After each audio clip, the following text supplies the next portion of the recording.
Good evening.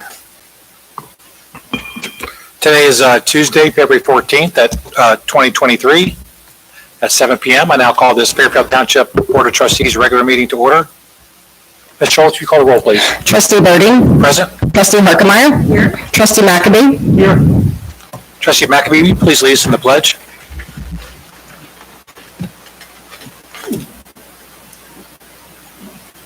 Allegiance to the flag of the United States of America and to the republic for which it stands, one nation, under God, indivisible, with liberty and justice for all.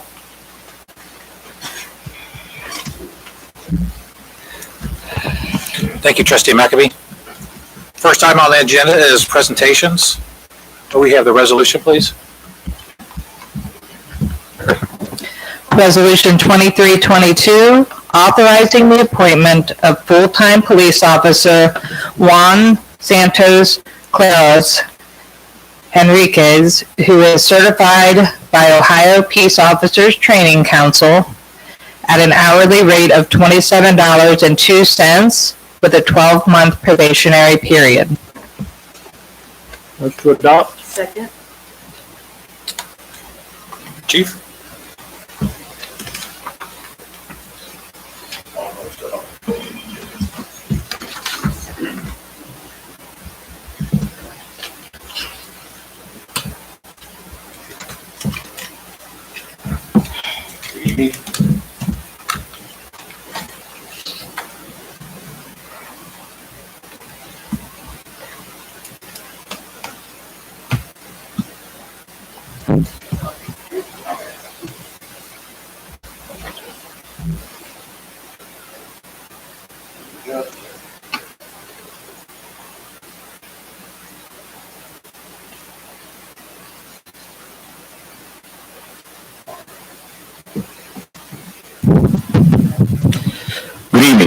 I'm Bob Shabali, Chief of Police of the Fairfield Township Police Department. Trustees, Mrs. Vonderhaar, family and friends of our candidate, thank you for being here tonight on this very special occasion, the swearing-in ceremony of Juan Claros to be a member of the Fairfield Township Police Department. Prior to that, I would like to introduce members of our police department, starting with Captain Doug Lanier, Assistant Chief of Police, Sergeant John Vanderwright, our Administrative and Investigation Sergeant, standing to my left. Sergeant Brandon McCloskey, our Day Shift Supervisor. Sergeant Matt Miller, our Afternoon Shift Supervisor. And we also have Officer Tess Flynn, Detective Louis Dutra, Officer Ryan Roach, and that's it. Present for this ceremony. As you're aware, our candidates go through a thorough vetting process, which includes submitting a very lengthy application, a panel interview, polygraph examination, background investigation, a second interview with Captain Lanier and me, a medical examination, a drug test, and a psychological evaluation. Candidate Claros passed all the components, and he has provided his bio, which I will read. Juan Claros was born and raised in El Salvador, lived there until he was a teenager. When he was 15 years old, he moved to the United States, where he attended Hamilton High School. He also went to Scarlet Oaks campus and took classes for industrial diesel mechanic. His hobbies are fishing, working on vehicles, and spending time with his family and friends. He is also bilingual. After the swearing-in ceremony, he will be provided time to introduce his family and say a few words. At this time, Mr. Michael Birding, the board chair, will now swear you in. Family and friends will be provided plenty of time to take photos afterwards. We will have refreshments and light snacks for the family and friends after the ceremony at the fire department. And subsequent to that, that will be concluding the ceremony. Okay, first we need to take the vote. Trustee Birding. Yes. Trustee Harkemeyer. Yes. Trustee McAbee. Yes.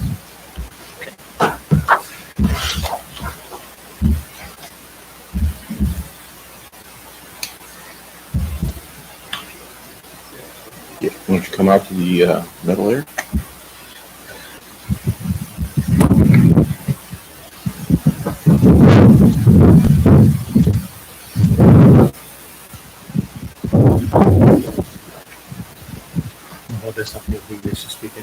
Okay. Please raise your right hand. Repeat after me. I state your name. I, Juan Santos Claros Enriquez, Do solemnly swear do solemnly swear that I will serve my department with respect and dignity, that I will serve my department with respect and dignity, serve and protect the citizens of Fairfield Township serve and protect the citizens of Fairfield Township with compassion, with compassion, courage, courage, integrity, and integrity, and uphold the Constitution of the United States, and uphold the Constitution of the United States, the Constitution of the State of Ohio, the Constitution of the State of Ohio, and the rules and regulations and the rules and regulations of the Fairfield Township Police Department, of the Fairfield Township Police Department, and I will faithfully, and I will faithfully, honestly, honestly, and impartially and impartially do the duties of Township Police Officer do the duties of Township Police Officer and Township Constable and Township Constable for the Township of Fairfield for the Township of Fairfield in Butler County, in Butler County, State of Ohio, State of Ohio, during my continuance in said office. during my continuance in said office. Congratulations.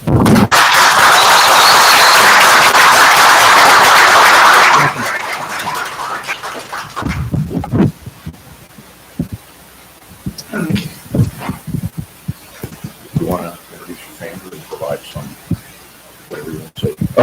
I'd like to introduce my family. First, my brother, Jose Claros, my older brother. Then my father. He used to be a police officer a long time ago. That's why I want to do this. Yeah. And my stepsister, Melissa. I'm really glad to be here, and I'm looking forward to serve and protect this great community. Thank you.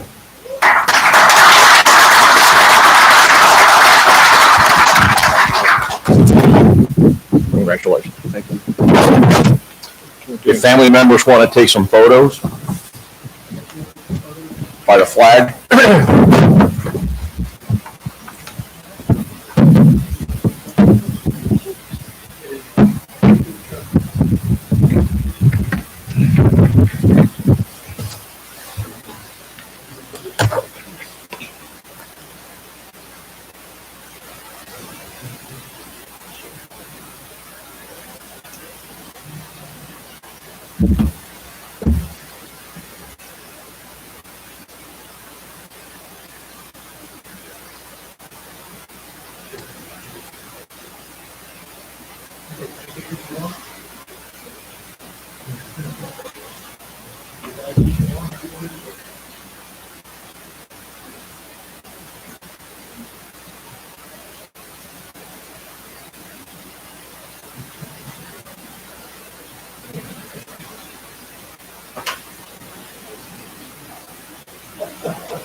There is a reception ceremony next door at the fire department. So all of them There's no need to stay for the rest of the meeting. You can go. You're welcome to, but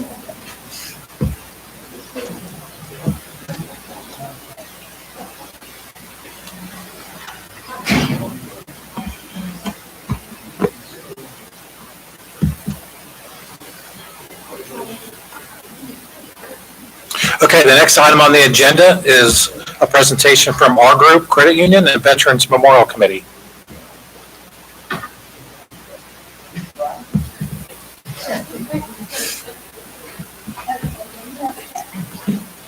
I will start the ball rolling, but it will go downhill.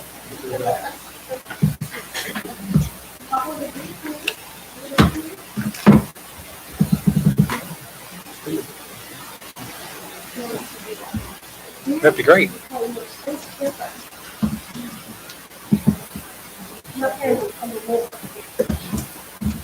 That's for the man that.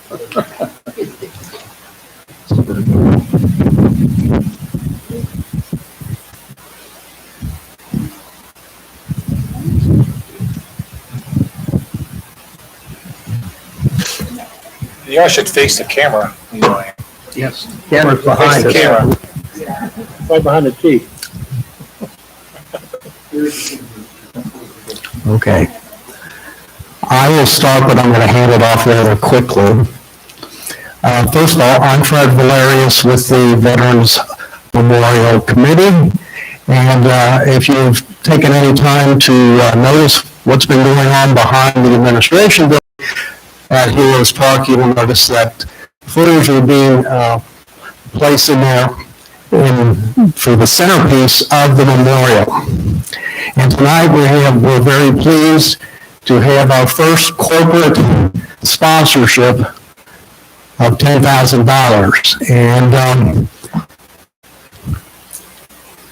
I want to have Katie come forward because the Community Foundation actually holds the funds for the Memorial Fund.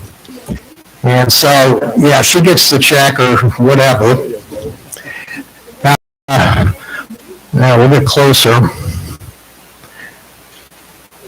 Up to, just about 2 months ago, people would ask, well, when are we going to see anything?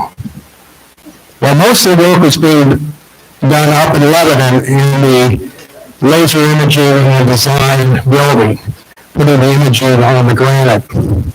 Now you're seeing the site work, and in May, we'll see the marriage, so to speak, of the site work and the granite coming together. And during this past year, we've had the transition of the Fairfield Community Foundation, which is now an affiliate of the Hamilton Community Foundation, and that's what's brought Katie here. And as vice president and the person who's really does most of the day-to-day administrative tasks for the Fairfield Community Foundation. And I'm going to let Katie introduce, watch you introduce, this is mine, no, it's mine.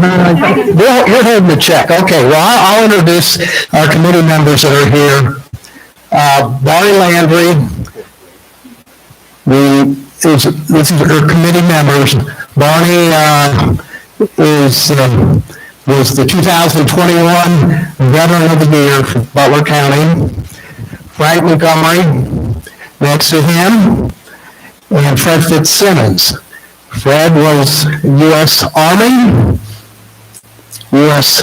Air Force, and Air Force. Those who are not here this evening include George Bryans, Jack Burns, and Randy Miller. They all have other commitments for this evening. But anyway, we also want to give credit to Ralph Terabuden, who is part of the task group that is actually overseeing the work out there, and Ken Geis, who's an adjunct in a sense for us and a member of the task group. So we want to thank their work, and we want to then highlight our friends at our group for their commitment, their interest. This started with just a message actually I left. Sometimes when you just leave a voicemail, you never know what's going to happen. Of course, it helps if you happen to know the person who you left the voicemail. But that voicemail led to Angela Lambert, who's community development, officer for our group, credit union, and credit union, our group has a big footprint in Fairfield Township, so this is a big moment when we have a company with that kind of prominence that is making this kind of commitment. So we want to thank Tim and Angela for making that commitment. Would you like to offer your perspective? Sure. I'm Tim Balmer. I'm president and CEO of our group. We're always happy at our credit union to give volunteer work, to invest in our communities that we so proudly serve. So we're happy to do that. I'm glad personally to have a Veterans Memorial. My father was served in the Army. He's probably more proud of his Army service than he is of me being a CEO of a credit union, to be honest with you. So it's a cause. I just showed up in a suit tonight, but Angela did most of the work. So would you like to say a couple words? Certainly. Thank you, Tim.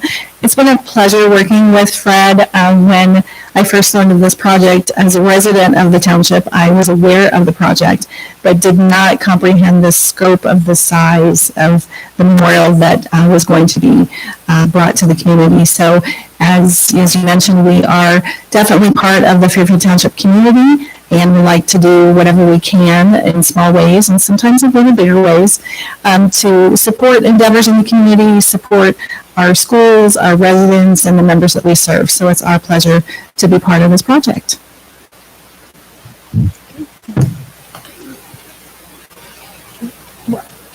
I'm talking later. Oh, that's right, you're on the agenda, okay. I do just want to add a couple things. May 8th is the date when the work on the site is to be completed, and when the installation of the granite monuments is to take place. Now, of course, you know how those timelines go, but we are doing quite well, thanks to the weather. The other thing, so we anticipate that there will be a dedication ceremony close to Memorial Day, not on Memorial Day, but in proximity. The other thing I want to mention is Fred Fitzsimmons here is the head of the golf outing effort that we have now annually, the Cowboy Classic at Walden Ponds. And the date that we're tentatively working with is September 7th, 2023, the third annual.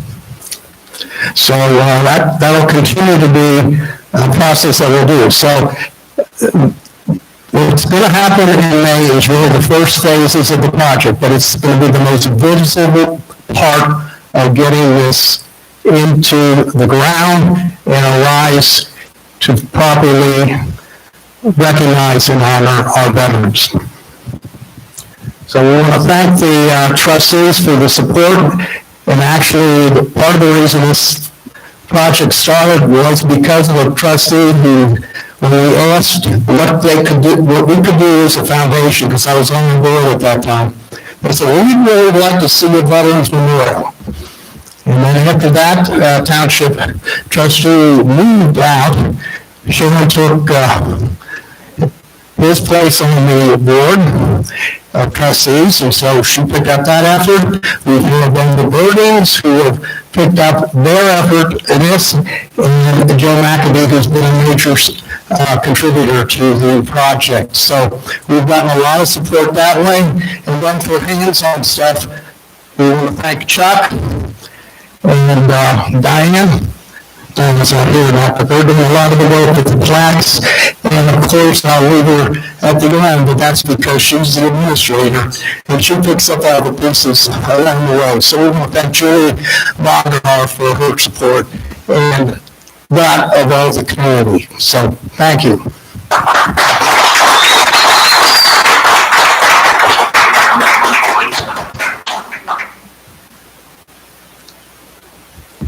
Thank you. Any comments from the board? I just want to personally thank our group. This was just a very, very kind, thoughtful donation to this memorial. I, from my heart, appreciate your doing this to help our community. So thank you. This is a lasting investment. Kids are going to walk through that park for years to come, and they're going to ask, what is this? What's this about? And those conversations can happen between them and their parents about the sacrifices that have been made. And thank you for helping to make that possible here in Fairfield Township. Is everybody a member of the credit union? I don't see any hands. I assume we all are, right? I remember joining in 1985. Anybody joined before that? 1985. Close. Joined the credit union. Barney got his hand up, I can't see. 1985 is when I joined my wife and I joined Hamburg Co. back in the day. Started in 94.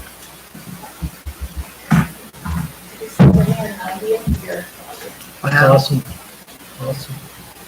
Yeah, thank you again. It's a tremendous contribution, and it definitely helps us see the completion of this project. So thank you very much. Somebody's got their hand up back there. Could we get a picture of the trustees with our group? Yeah. Sure. Representatives? Foundation? Committee? Sure. Again? Yes, we want you to.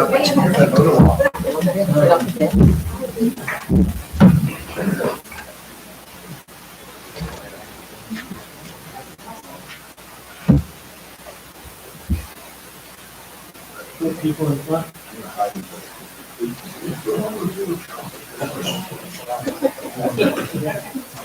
Make sure the checks are in the right hand. Hold the mic.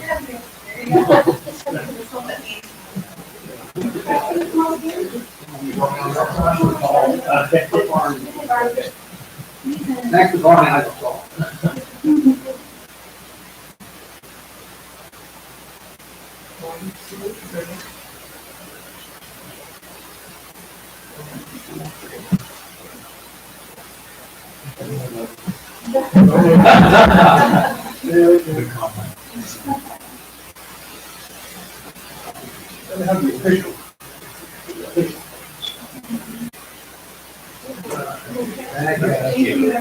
Actually, we're in the original.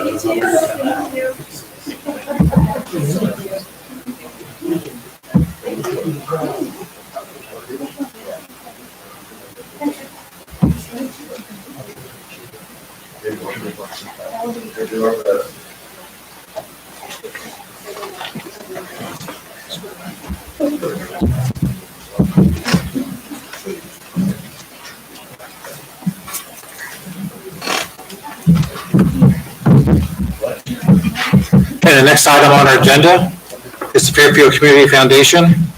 Ms. Katie Boswell. Did I pronounce that correctly? Braswell. Braswell, thank you. Yeah, that's good. Thank you very much. Thank you.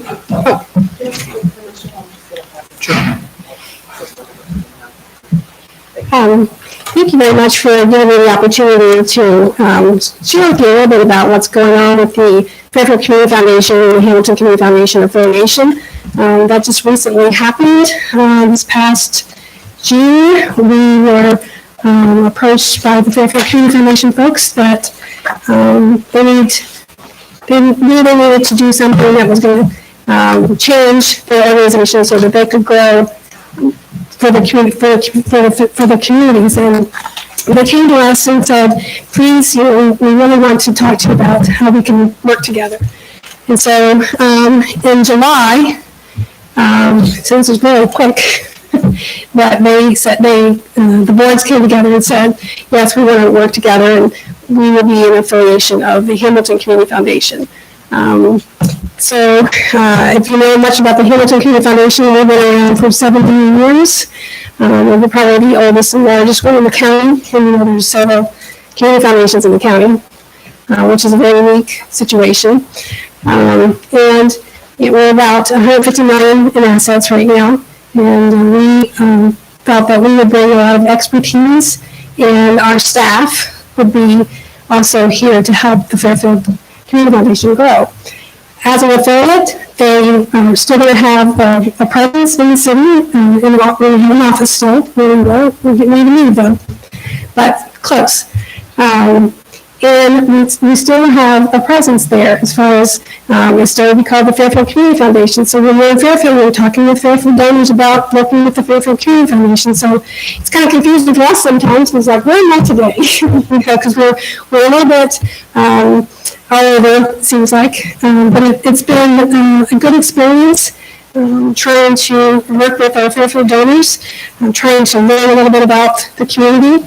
I'm here tonight because I'm going to ask you for your help in helping us to learn a little bit more about the Fairfield Township, because we definitely are to support Fairfield Township as well.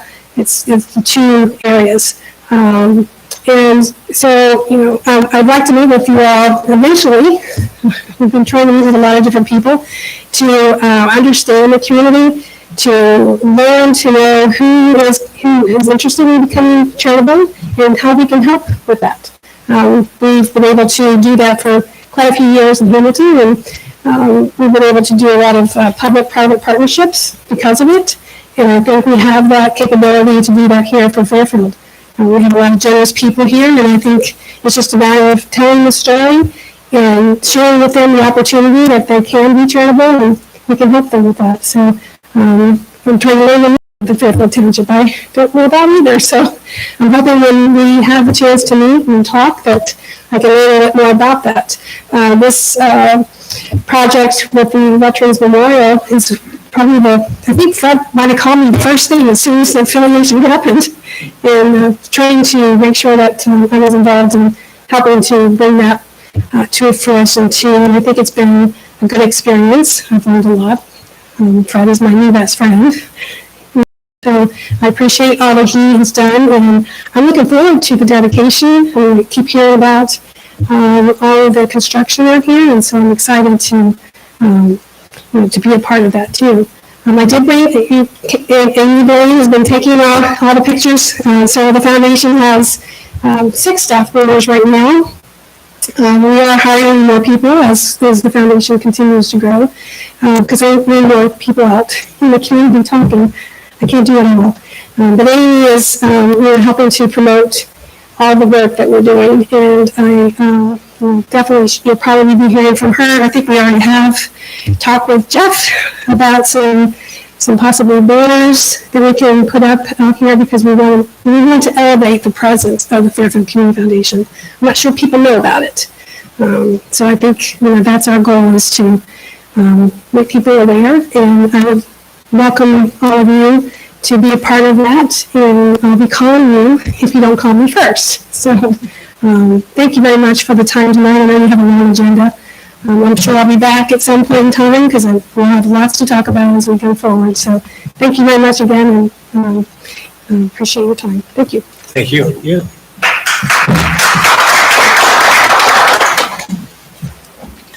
Okay, the next presentations is of the electrical aggregate, Mr. Dieters.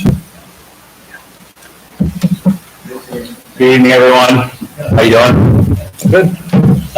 Did you want me to say something about the gas program before we go on, or quickly? Okay, I'll just tell you, October we started the gas program back up. That was on hiatus for 5 or 6 months, I think it was, and we have consistently beat Duke's price pretty good through the coldest months. So at this point, winter's seems like it's over tomorrow, but I think once we get all the usage numbers back and we can plug in all the savings numbers, everyone will get the township those numbers, and I think you'll be pleased how the program has kind of put a bandage on what's been going on in the economy with regard to energy. So Fairfield Township's residents all saved money over the course of the winter on the gas program.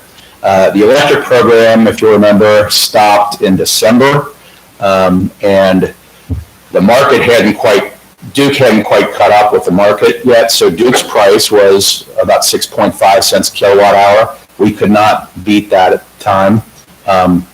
And they had one auction last November. They have another auction at the end of this month. I'm asking you tonight to allow Ms. Ronderhart to sign master service agreement, anything under 7.5 cents. We think it's going to be in the 6, 8-ish range at this point. Duke's rate in May is going to go north of 9 cents. We're confident. So every one of those pennies is $10 a month to folks that use electric, which is everybody. So that's, kind of where we are. The program will start with the first read in May, and it'll be a 2-year program. We don't feel comfortable. We have done 3 years in the past. We don't really feel comfortable that way.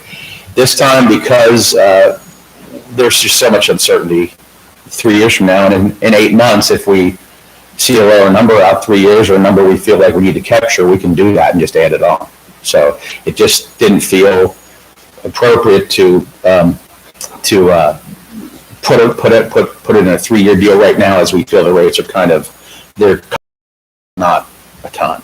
So, but we feel comfortable that'll be a pretty good program for Fairfield Township, and I've already submitted the master service. Did you see that? So you can show it to your legal counsel. And I know he's never seen one before, but. I actually reviewed it this afternoon. So, anybody have any questions or? Any questions for Mr. Dieters?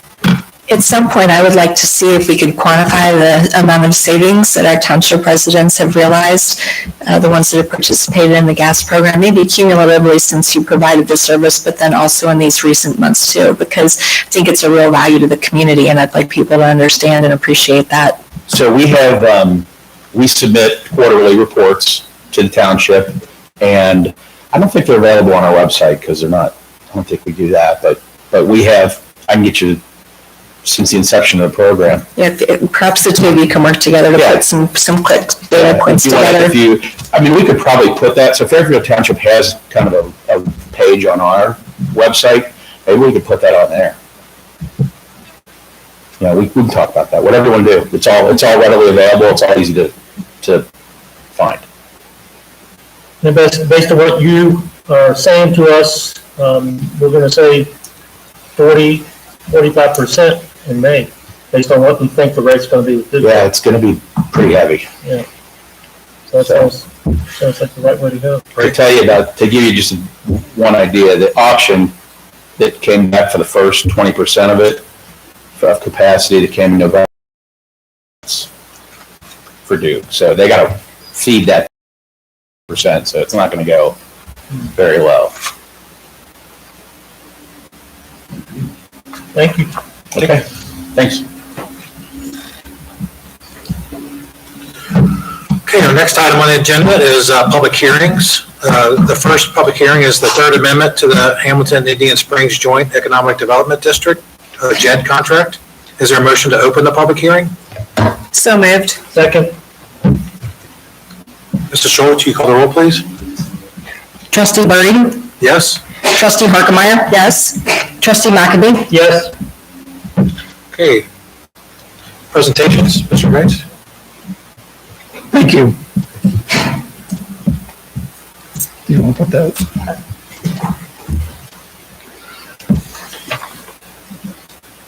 Tonight we're going to, we have two JED presentations tonight. The first is the Third Amendment, and this is the agreement with the Hamilton Indian Springs Joint Economic Development District, and that is with the city of Hamilton.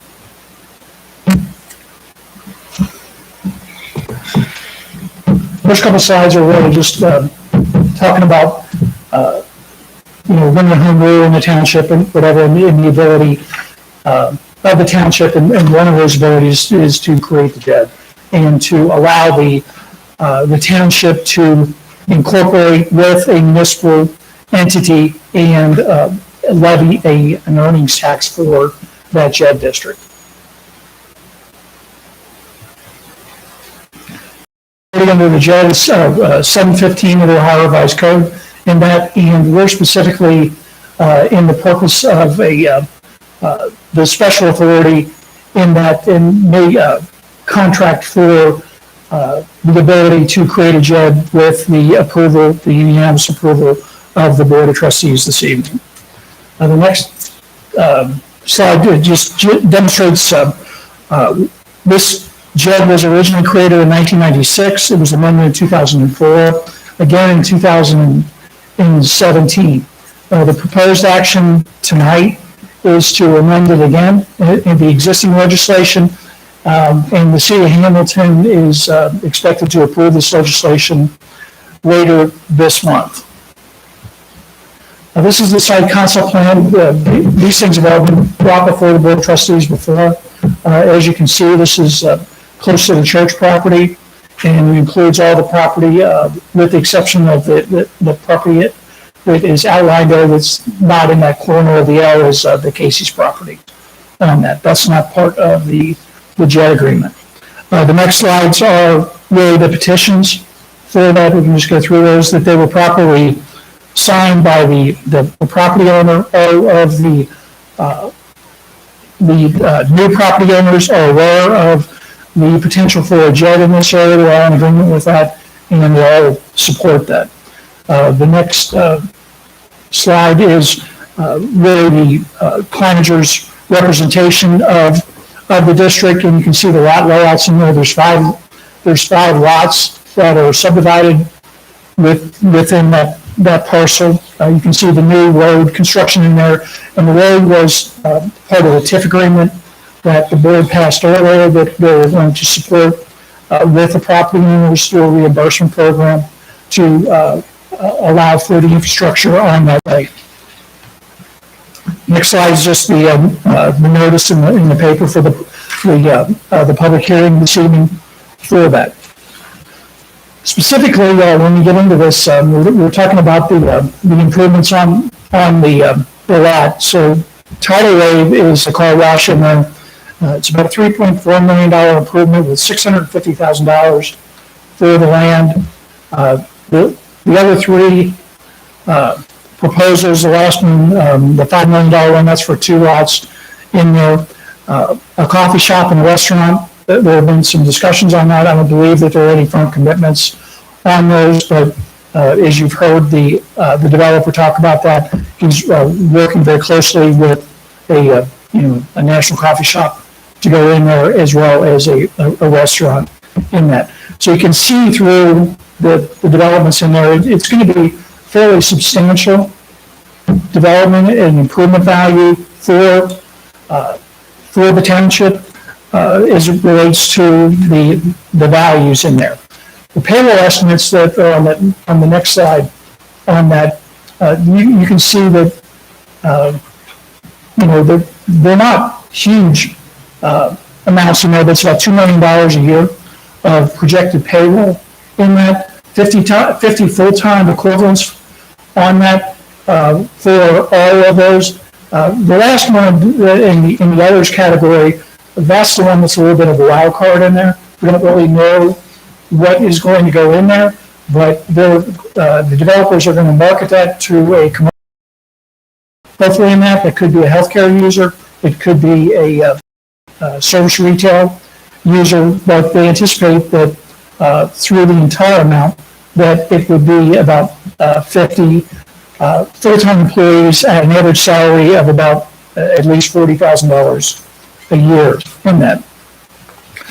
When you talk about the benefits of this, you look at the long-term impact, and one of the biggest things is the relationship with, I think, the city of Hamilton in that.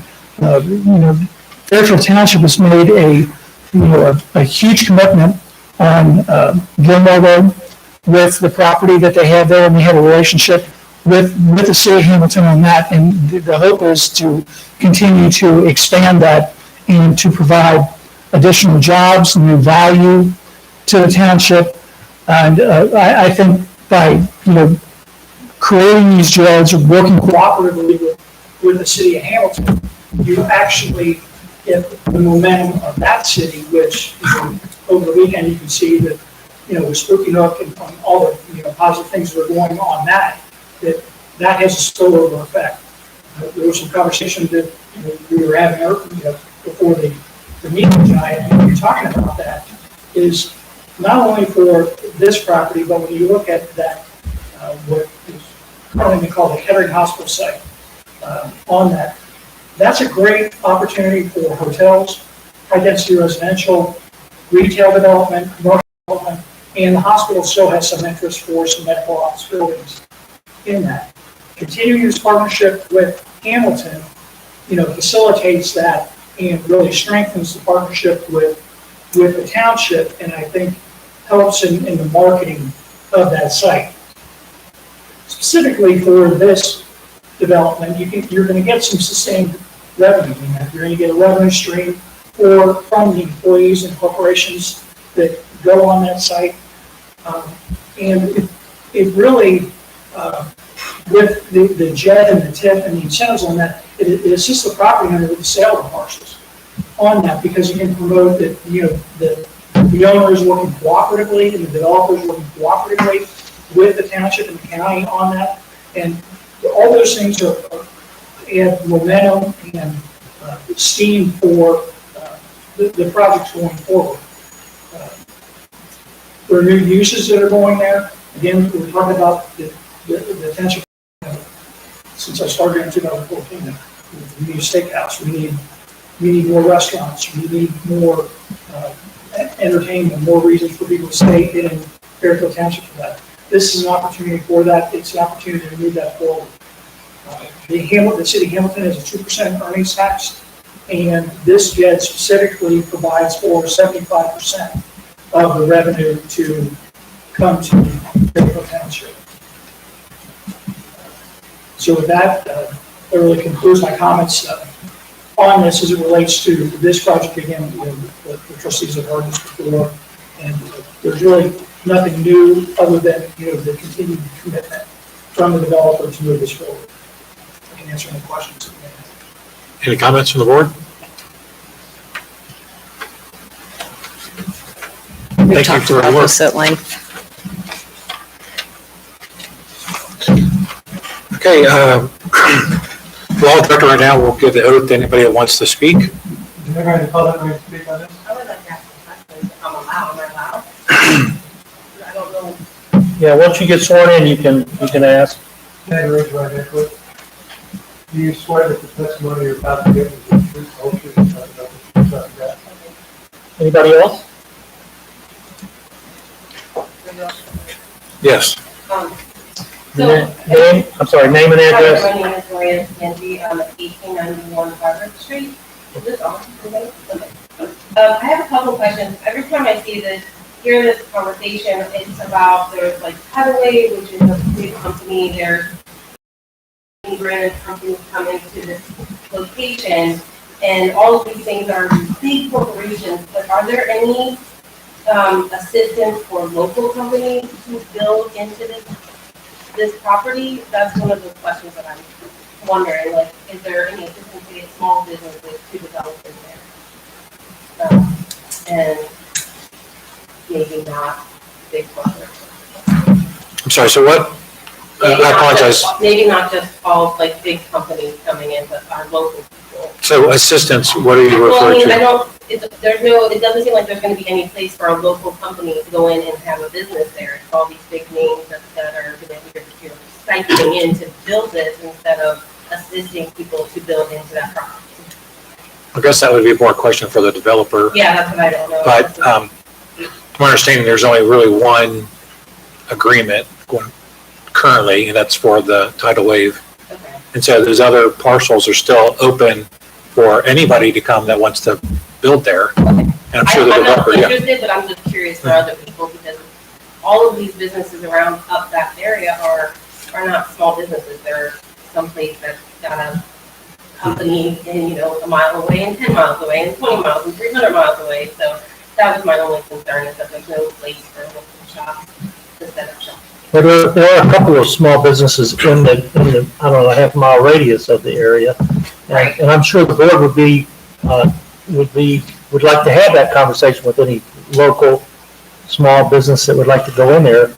Not that we can turn around and handle a bunch of money, but No, yeah. we'd like to have that conversation.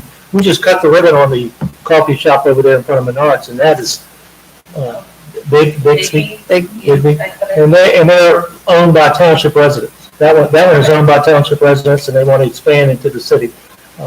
So again, and there's another coffee shop local over there. Are you thinking of Coffee Cup Overflowing? Yeah, that's the only other place that I can think of. Yeah, so again, we would encourage that. again, it's gonna be up to somebody to buy those $1 million tracts of land Right. and subdivide or that type of thing. Yeah, let's not forget about Coffee Cup Overflowing over there by Home Depot. They're a good company. And at Bridgewater Falls, there's a couple of locally owned companies in there too. Great big name brand company back there. Yeah. And they're having big, Yeah, and I'm worried about that. Shops in Yeah. a half a mile radius, and then Tideway with another. But anyway, I'm not trying to complain, I'm just curious about trying to. That's an auto spa is what that is. Auto spa. That's what it was in the zoning meeting. I mean, it was an auto spa. Thank you for your comments. Anybody else? Okay, is there a motion to close the public hearing? So moved. Second, Mr. Schultz, will you call the roll, please? trustee Burden, Yes? trustee Harkemaier. Yes. Trustee McAdie. Yes? Okay, this public meeting is closed. The next public meeting is for the City of Fairfield and Fairfield Township Joint Economic District 1. Is there a motion to open that public hearing? So moved. Second? Okay, Mr. Schultz, will you call the roll, please? Trustee Burden, Yes? trustee Harkemaier. Yes. Trustee McAdie. Yes? The motion passes. First item is the presentation regarding the JED. Mr. Geist? Thank you. This is a JED with the city of Fairfield.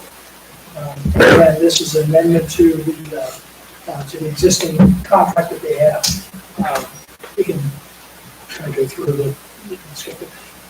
Before I start on this, one of the things I'd like to mention is in today in the business career online, if you have an opportunity to look at them, one of the interesting things that they reported today from Colin Fitzgerald, who's a senior member of Jones Lang and South, and that he reported today about the industrial developments in the region, in that. And as you know, this Snyder development that is occurring on Seward Road there is really a step building and step building, and it is a huge leap for the developer to go in there and build these, hundreds of thousands of square feet of space without a tenant in mind.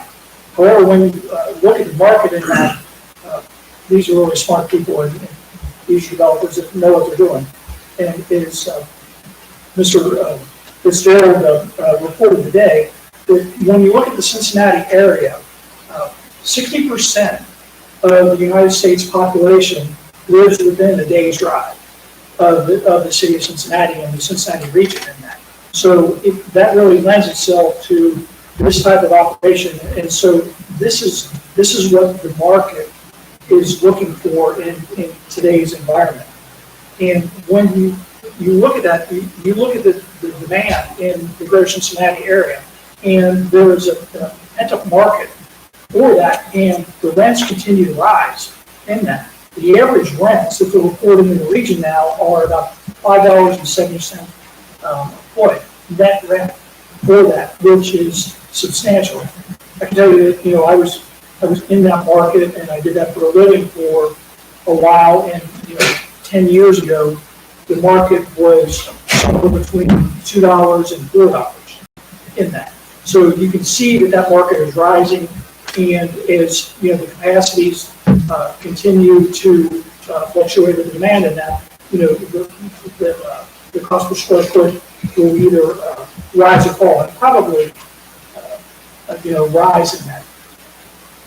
So one of the things that he said in that is that and I'll quote that: "As tenants look for space in 2023, Fitzgerald recommends they consider property in the southern and northernmost parts of the Cincinnati region.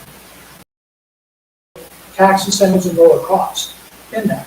So there's recognition from the market that the suburban areas in the southern market, particularly when you consider the Biden airport, the Kentucky market, in that, as well as the northern market that is just south of Dayton, in that, which you fall directly in, that you can see that the market has acknowledged that particularly the suburban areas are willing to incentivize these projects so that they get tenants, so that they get people to build in their community and that they're more willing and receptive to do that through not only these incentive agreements, but applicable zoning. So that was a little bit of a side. Hopefully not too much of a commercial in that. So this JED originally was, executed in April of 2022, so it's relatively new. And, it's tied to a development agreement and a TIF agreement. The proposed action today is an amendment to the existing legislation. And, it's with the city of Fairfield, and it's our belief that the city of Fairfield will review this later this month at one of their meetings. Then you can look at the public notice for that. This site concept map. The area we're talking about today is the green area.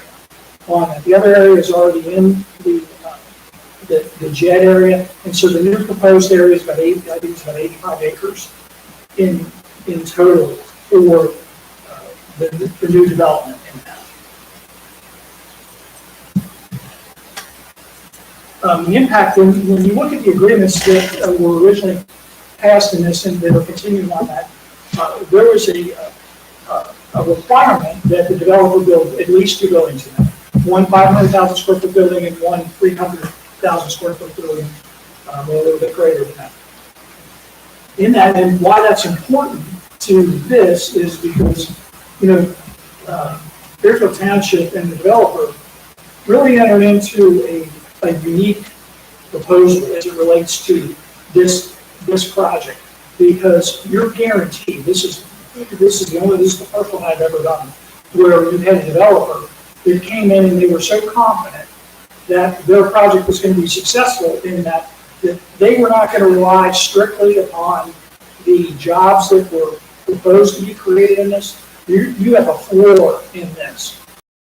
Is that the township is going to net an amount equal to 0.234 cents per square foot of this project. And so when you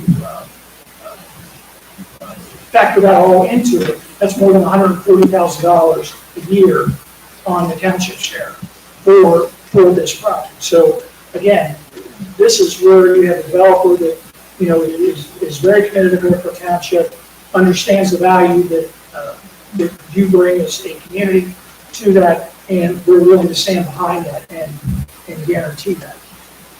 So you look at the next slide on the long term, or the revenues and all that. The long-term impact is the 1.5% earnings tax for the city of Fairfield in that. And again, this is a 75% agreement that the township receives on that. The total new jobs is anticipated that it's going to be more than 500 on that site. And with this new addition to the property, there's an opportunity for additional buildings as well. But you still have a floor commitment on that, so it could, even exceed that. As I talked about, this is really, when you talk about this in our development, it's a state-of-the-art industrial park. What's state-of-the-art industrial? In that, you have a big building where you do either manufacturing, warehousing, or that. Well, they're creating these things. They don't call them flex buildings anymore. They call them just multi-purpose buildings. In that, where they not only offer the traditional industrial warehousing and commodity distribution centers in that, they offer space for offices in that. And I don't know if you had the opportunity to go over there and walk through that. You can see the finishes in that they're establishing in there, that it allows for multiple uses in there. So they could define and redefine the interior space based upon the tenants that are going in there. So if somebody has a tenant that needs 50,000 square feet of office space, they can clearly create that in there. That the spans are situated in stuff that they can create the interior walls, and the HVAC systems are such that they can do that inside there. Or if somebody needs a larger distribution center in there, they can go heavier on that side into that. So they really have thought this out so that we can attract the best tenant and the most long-term commitment for Fairfield Township. As a result of this project, you're immediately going to get improvements to Seward Road on that. That's all part of the agreements in the first JED and the TIP agreements in that. But this adds 2 additional parcels to the JED, which again gives you more opportunity for growth and revenue for the township. And again, as I talk about the city of Hamilton and the relationship with that, we can go back a few years when the townships in the state of Ohio were the victims of annexations, and they ran the risk of ceasing to exist.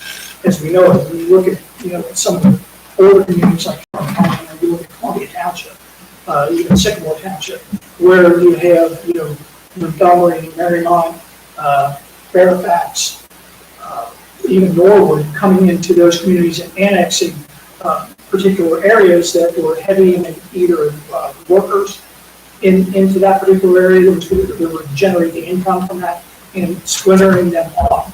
With this agreement, we get no annexation component in that as well, and a continued relationship with the city of Fairfield.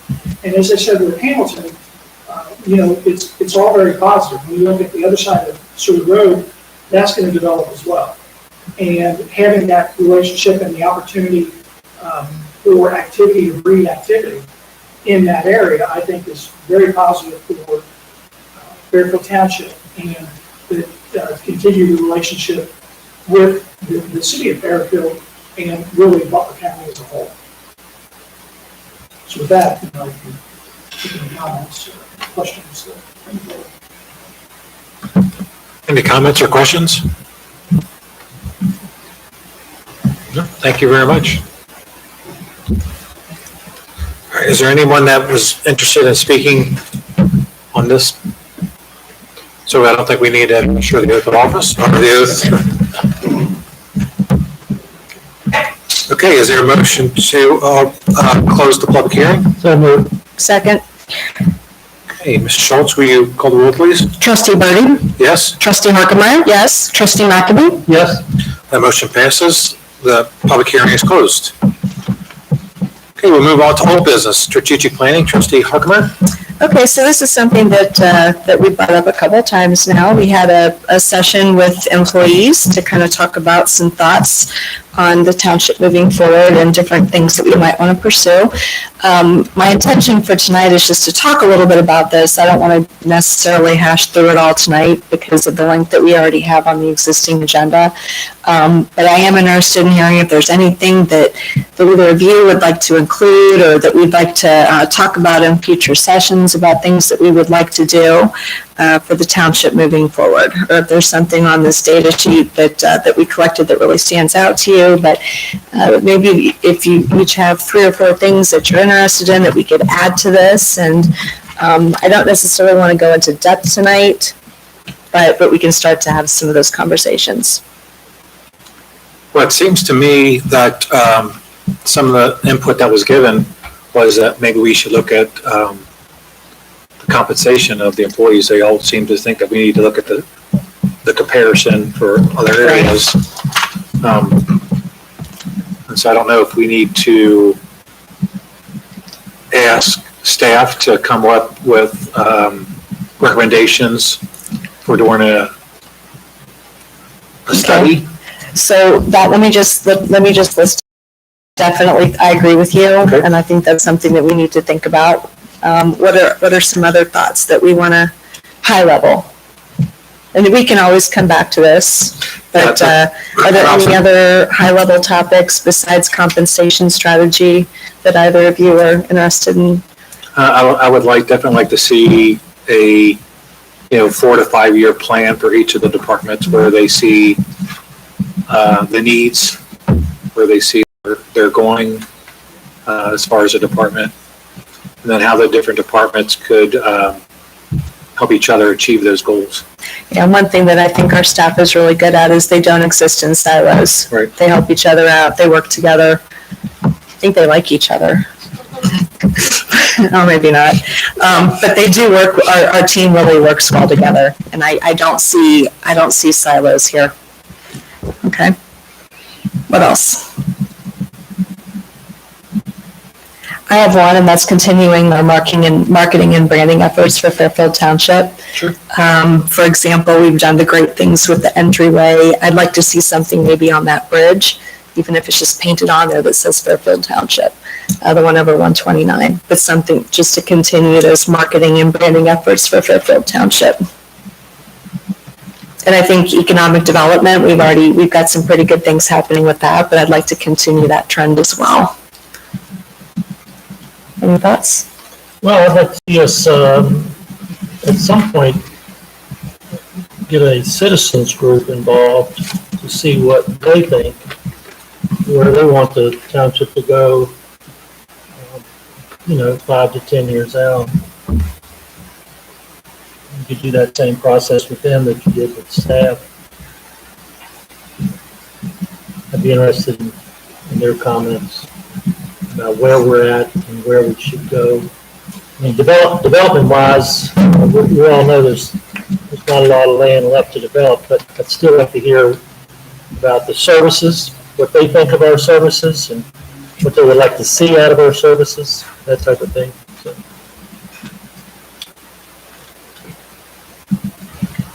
Okay. That's great. Okay, so let's think on this a little bit more. Just briefly to kind of jump onto the compensation strategy piece, I think that's important to look at. If you look at just jobs in the region, a lot of things start at about $20 an hour.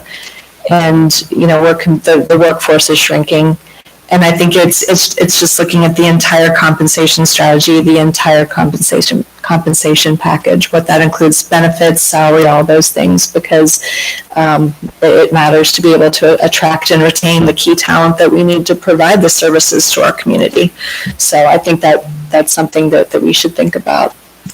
Okay, so why don't we plan on touching base on this again at the next meeting? That's great. And we can maybe Mrs. von der Haar, I can talk, and we can start to move forward with some of that.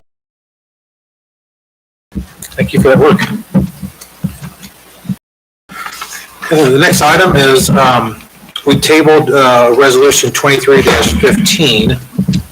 Do we have to have a motion to bring it off the table, Larry? No, I think it was tabled to this meeting. I think we can vote on it now. Yeah, motion to approve 2315. Second.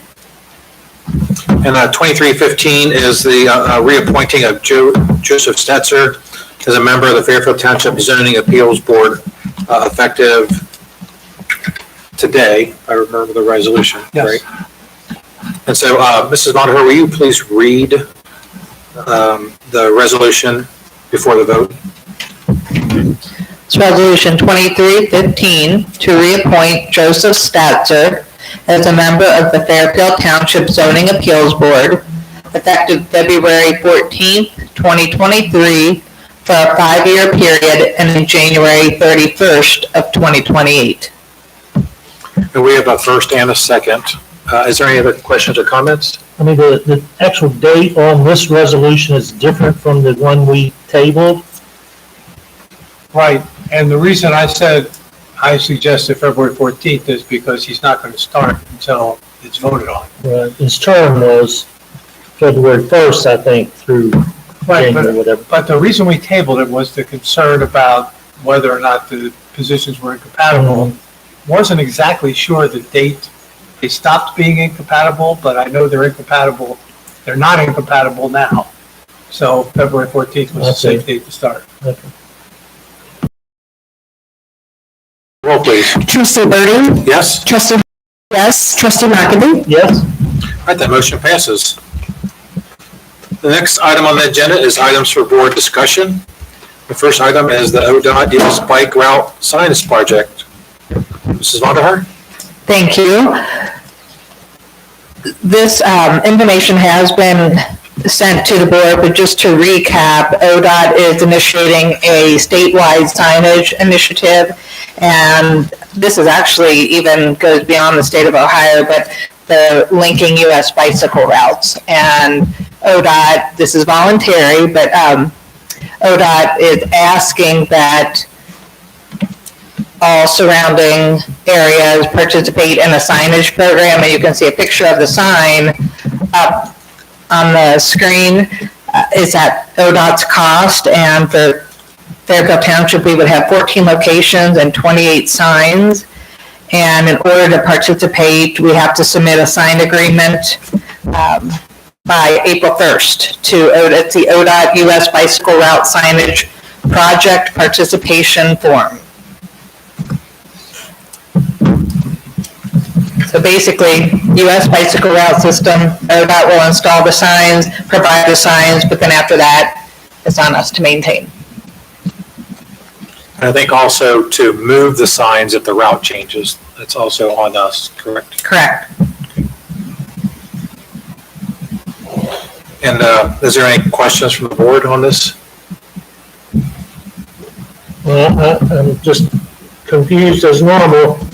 The last email we had said it had one location with 2 signs in Fairfield Township. Correct. So I saw that as well, and how that turned out is Bree communicated, and I sent this email to you, Ray, so I don't know that any of you have gotten to see it yet, but the county, Butler County has 2 signs that they're responsible for, so the county administrator forwarded that to us mistakenly, whereas the township has 14 signs. So there was just some confusion.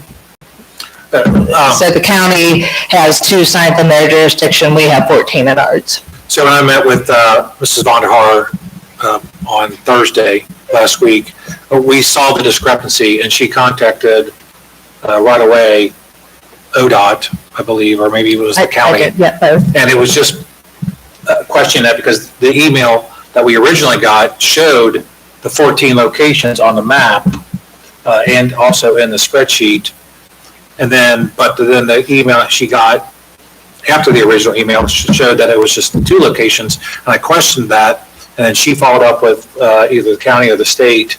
And she just got the response back today that it is indeed the original email showing the 14 locations is what they're asking for. Yes, 28 signs, 14 locations.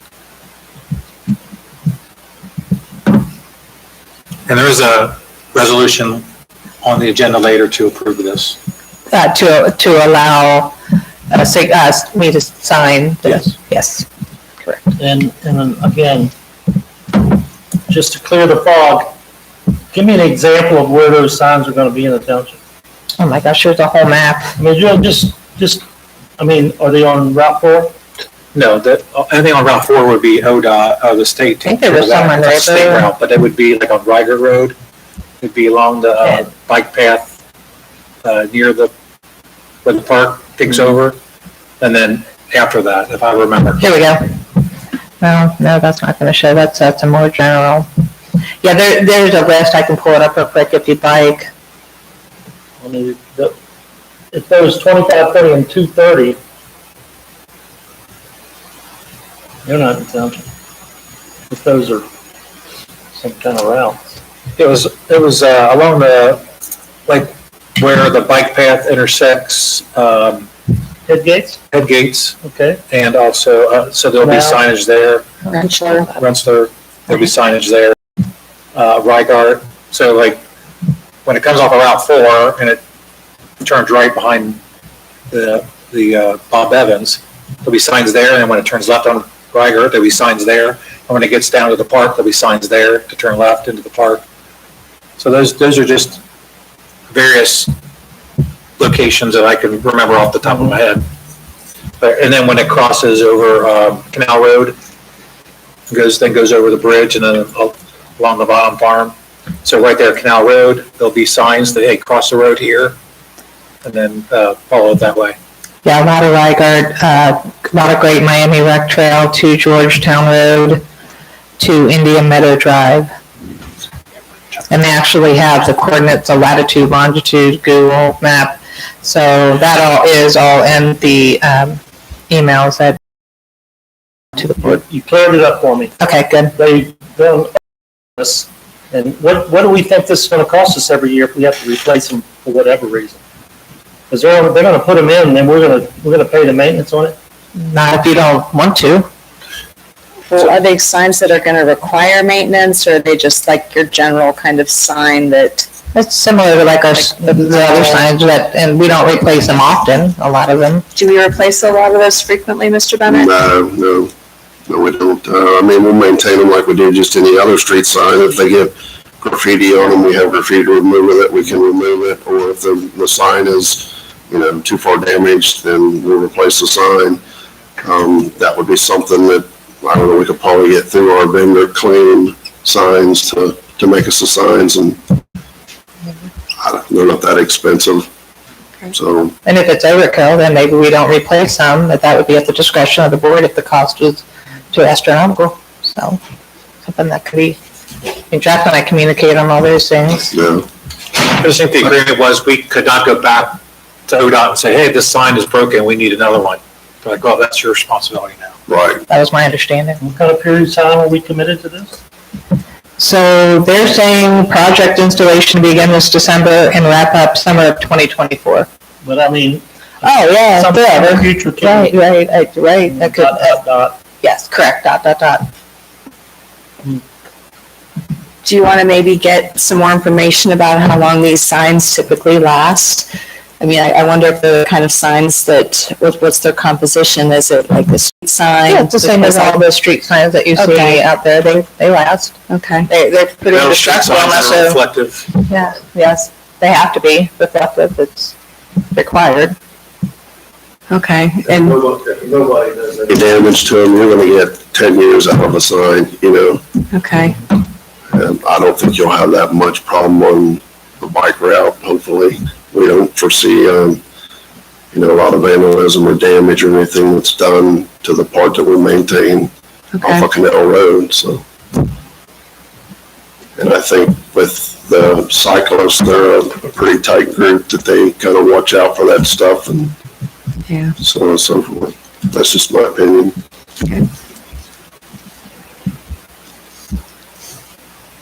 Any other questions for Mrs. Vandahar on this item?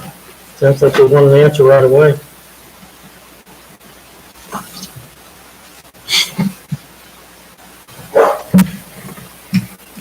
I can bring it back next month that we have till April 1st.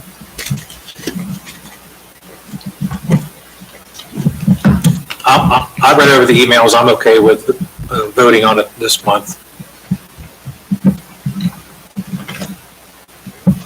As am I. Okay, it's in the packet, we'll do it. Okay, the next item is the fire department issues. Chief Thomas?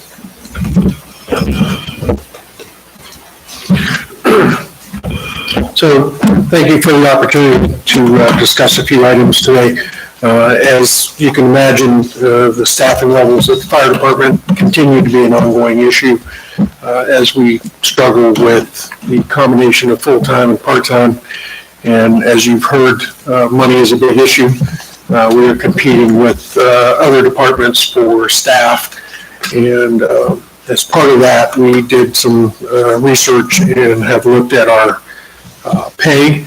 When we made our last adjustment in 2016, we got to the third of the pay scale in the Southwest region. We are now at the bottom of the pay scale again. So I submitted these, there's copies available for you under your book. Yeah. So there's three different letters here, so there's three different topics. Topic number one is the part-time staffing and the recommendation for a pay adjustment. In 22, we were able to staff 51,000 hours of part-time. If we were to staff the entire schedule, we would have used over 70,000 hours of part-time. We're struggling to do that, and part of that is trying to draw additional candidates and to keep people. A lot of our folks have multiple jobs. If they get a full-time job, then they have to decide what other jobs they're going to keep. And unfortunately, we've experienced quite a few who have left our employment, not because they didn't want to be here, but if they're making $15.50 an hour here and they can make $18 or $20 somewhere else, they've taken that opportunity. So we have seen a few of our staff members leave because of that. The other thing is some of the area departments are converting to full-time and doing away entirely with their part-time. We're hoping that if we can increase our funds, we can add some additional part-time staff to help us continue to be able to operate as a combination department. So I don't want to spend all day reading this to you. I think it's absolutely imperative that we do something and do it as soon as possible. And you'll find on the second page, in the budget this year, we have a significant amount of non-committed funds. We added additional funds to the full-time salary to be able to hire additional full-time, but we also have some contingency money both in our EMS fund and in our fire fund that could be used to offset this cost. And I believe it's a matter of how are we going to continue to operate. This year we ran over 3,800 calls. When I started here in 2012, that was 1,900 and change. And there's no slowing down, it appears. So we need not only to keep the staff that we have, and we have a great crew. They do the best that they can. With the limitations that are put on us for the hours that our part-time staff can work, they're doing the best they can. But there are times when we, as an agency, cannot staff to the level that we want to be at. And our current minimum staff at a station is 4, and there have been a few times this year we've been down to 3, and that's even using overtime. There's been times when the entire staff that's working is full-time, with half of them being on overtime at that point. We have limitations on the overtime that allows some sanity for our staff. We can't make them work 24 hours a day for 365 days. So we have had a few times where we haven't had enough full-time staff to do that. Adding the funds for the part-time staff, I think, will help improve for us. And that kind of goes right into the next slide, which is about overtime and staffing levels. It's no secret we applied for a SAFER grant with the anticipation of adding more staff. It is absolutely imperative that we continue to grow our agency to meet the needs of our community. We do utilize a lot of mutual aid. Last year, we spent over $140,000 in overtime alone. And we probably could have spent more, but we couldn't work people an excessive amount of hours. But with that, if you do some rough calculations on what we spent on overtime, what it costs us for a full-time position, and if we were to reduce the overtime by 50%, if we were to reduce 3 24-hour positions of part-time staff, we're actually talking a very minimal amount to add 3 more people. My recommendation is that the board authorize us to proceed with the hiring of 3 additional personnel, hopefully at the next meeting. And we have some of our folks that are in medic school. We're going to recruit more paramedics. And then we would hope to be able to look after the next paramedic class graduates hopefully in May, be able to come back and request additional positions. The goal, I believe, for the department is to get those 9 people hopefully by the end of this year. And along with that, as we continue to get busier and we're relying on our mutual aid companies, the monthly reports that we submit show you those back-to-back calls. If you notice this month, I put a little chart that says how long does a call last for us? And the average on an EMS call is 46 or 49 minutes. So when we have back-to-back calls, that's almost an hour we have no ambulances available. And then we get that third call, and we'll use a mutual aid. We had an issue where we had 5 simultaneous calls in the township. So we had Hamilton, Liberty, Monroe, and maybe Fairfield all at the same time in the township.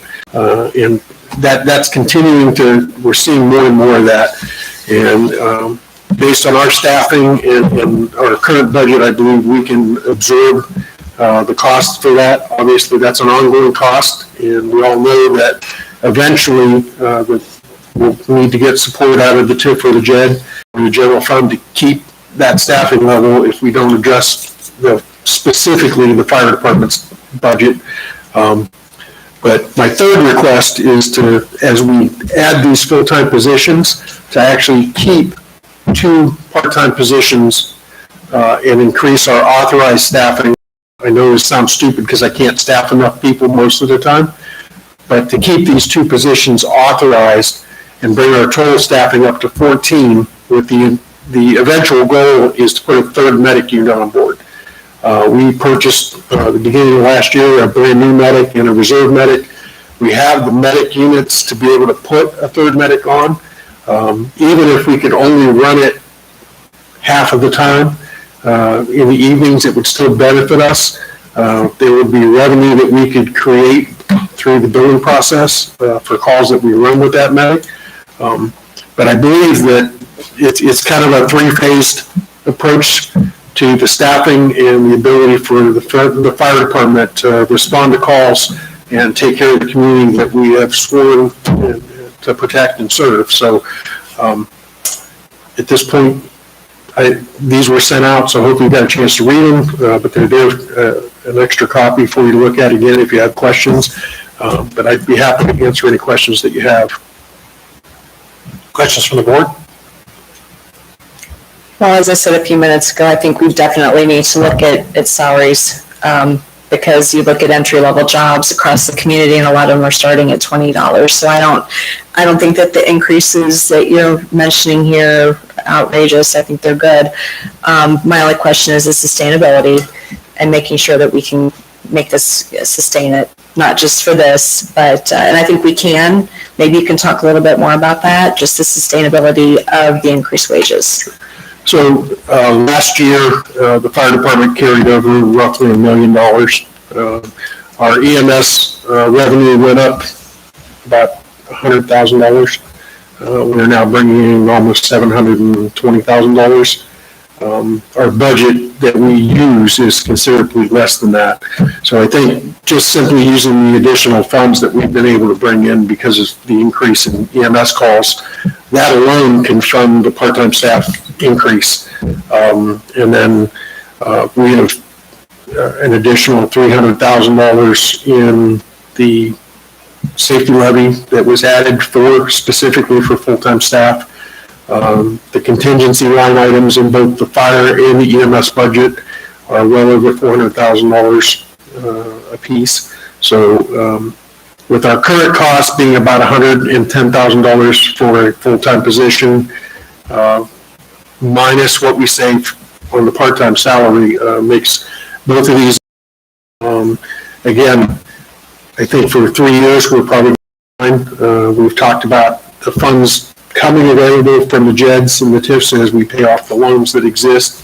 I think at this point it's safe to say that it requires a commitment from the board that they will maintain the cost through those funds.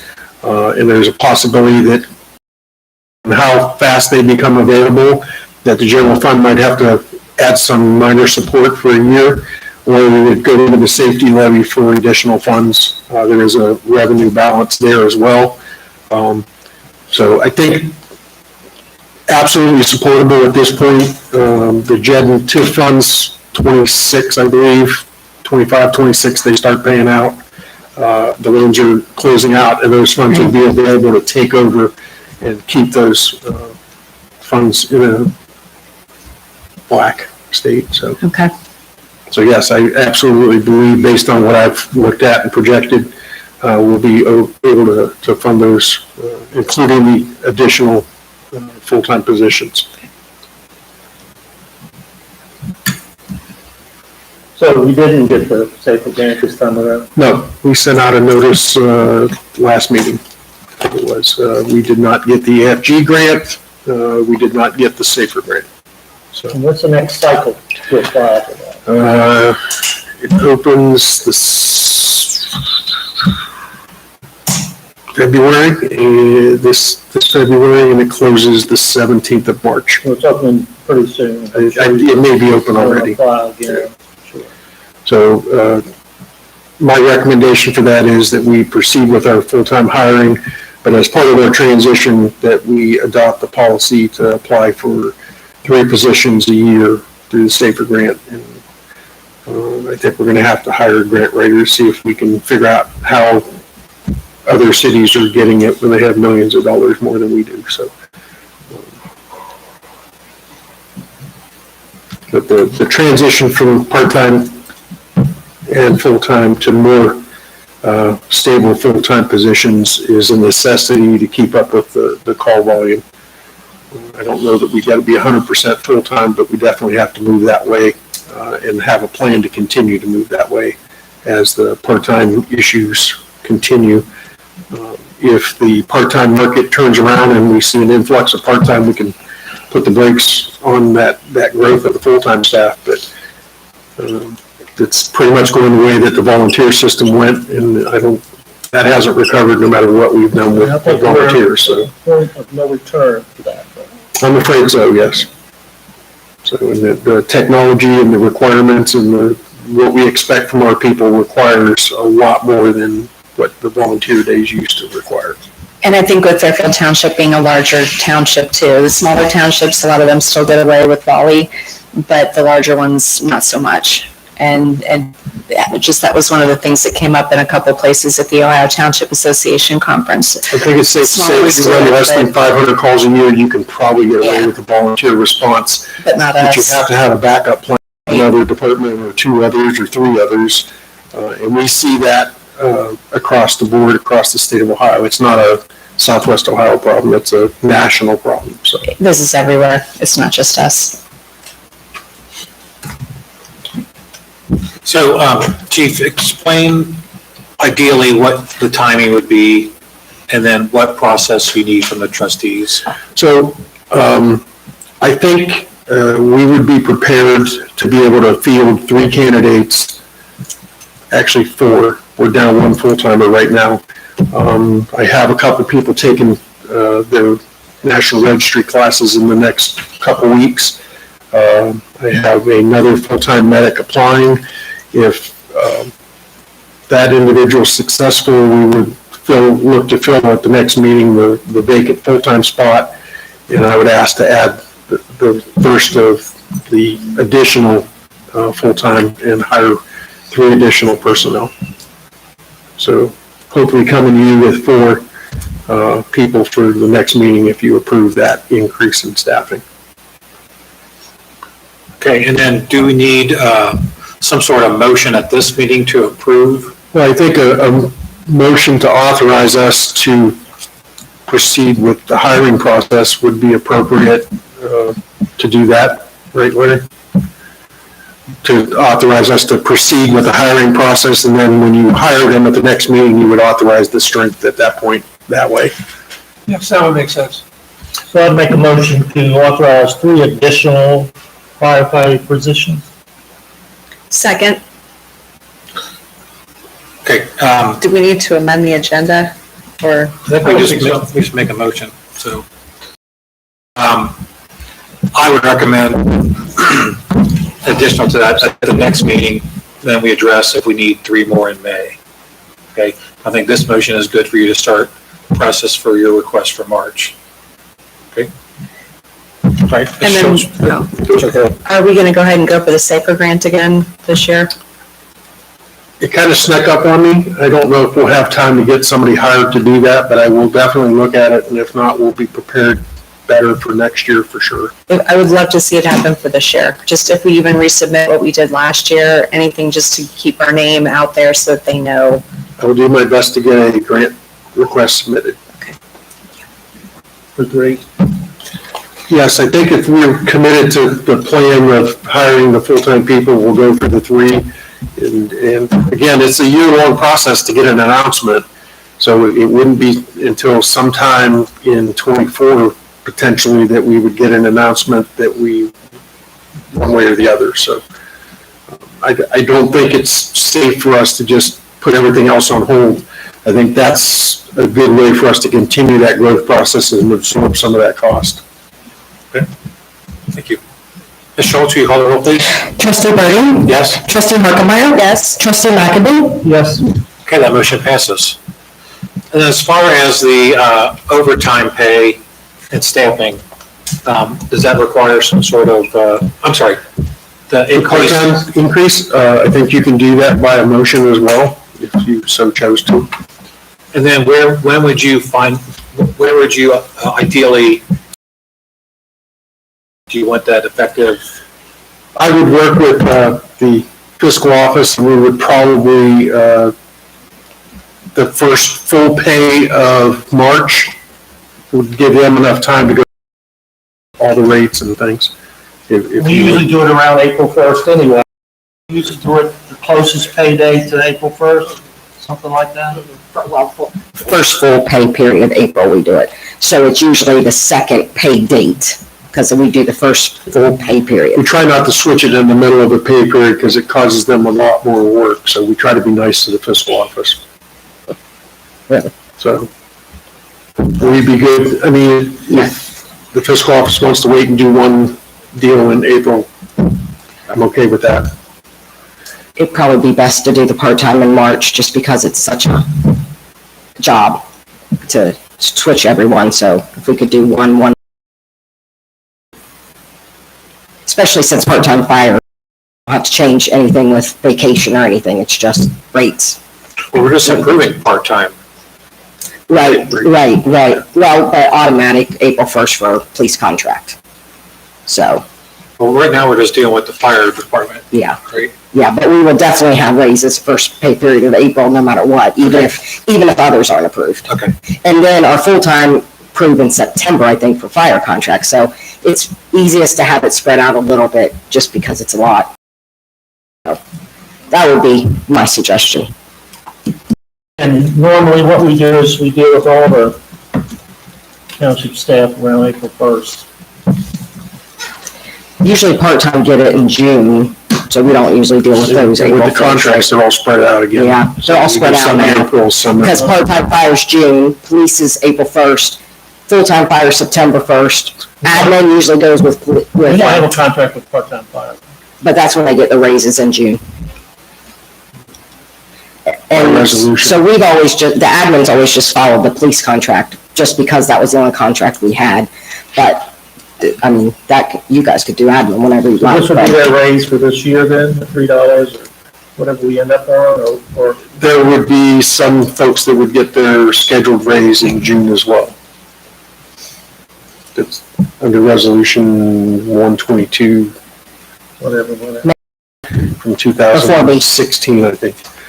We passed a resolution on the pay plan. So, right, this would be an addition. So this would be a one-time bump, and then June would proceed as normal. So this will be a one-time bump effective April 1st.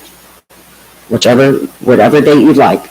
But if we did the first pay period in March, then it would be like the second pay date. The wording she'd like is the first full pay period in March to be the date for the raise, the effective date of the raise. You could tell us that date, couldn't you? I could. Are we getting paid this week? Is this a pay week? You don't know? It is, right? Next No, week. it's not. Next week? And that will require a motion for that as well, or is that? I believe that would be sufficient as well. You can do a motion for that? And then while Ms. Schultz is looking that up, and then the same for the 2 additional staffing? Is that? Basically, that would keep 2 part-time spots that we would replace as we were adding the full-time. So we would add the additional 3 in March and not eliminate 3. And if you'd like, we can wait until May when we add the others and just keep those spots as well. And I don't think we haven't been eliminating any part-time spots anyway, right? You didn't need a motion for that. As we've replaced part-time positions with full-time, we've eliminated the ability for a part-time person to work. So as we've added the 3 full-time people, there were 3 part-time positions that were eliminated. And then when we added the captains, we eliminated a 4th position So on each day. a working shift eliminated, not the actual. Yeah, we haven't got rid of people. Right, just a shift. We've cut out opportunity. Part-time to full-time. So this would, I don't think you need a motion on that. but this would increase my authorized strength from 12 to 14. So I don't know that I have the authority to make that decision and spend money. Yeah, you probably don't. Well, you're increasing your full-time by 3. And you're not getting rid of any part-time. He's saying he is. He's saying he is. We eliminate their ability to work. I understand what you're saying, and if that's what they say, that's fine, and I'll just magically go to 14. But that's why I brought it to them, because I don't think I have the authority to just increase by 2 people. However I do it. And we've been begging to get to 12 anyway, right? So it's not- Well, there's days when we have enough people to get to 14 right now. It's usually typically at night, but if I can put an ambulance on overnight, I'm willing to start doing that. So you want a motion to keep or add 2 full-time To positions? increase our authorized strengths to 14. Okay. Using full-time and part-time. Correct. I'll make that motion. Okay, pay dates start on Saturday, so 3/4 would be what I would prefer, effective 3/4, March 4th. Okay, I second Mr. McAbee's motion to increase staffing from 12 to 14. Trustee Burden? Yes. Trustee Harkemaier? Yes. Trustee McAbey? Yes. I make a motion to add the $3 for the part-timers effective March 4th. Thank you. Is that right? Yes, sir. Second? Any questions or comments from the board? I think it's needed as a part of being able to attract and retain staff. Inflation, all the things. Thank you. Okay, Ms. Schultz, will you? Trustee Burden? Yes? Trustee Harkemaier? Yes. Trustee McAbey? Yes. Okay, and that motion passes. On behalf of the fire department and the citizens, thank you very much. Okay, the next item on the agenda for board discussion is the CIC meeting, setting the meeting dates. Shouldn't that be done at the CIC? We have a meeting date set for this year. Yeah, we don't have one set. We can send out the email, that's fine. The entire board is here. But yes, that's a trustee meeting and not a CIC meeting. So how do we set that meeting for the first meeting of, Just have Chuck, to send email. out pick a date and set your meeting. Chuck, you want to send out emails? Because I think Chuck's the executive director. Yeah. Oh, yeah. Okay. yeah, so the entire board is here, but with the anticipation adding 2 more, we approved at the last CIC meeting. So we're looking at the 14th of March, or do you have any ideas on that date? We can still discuss the date. Sure. Right?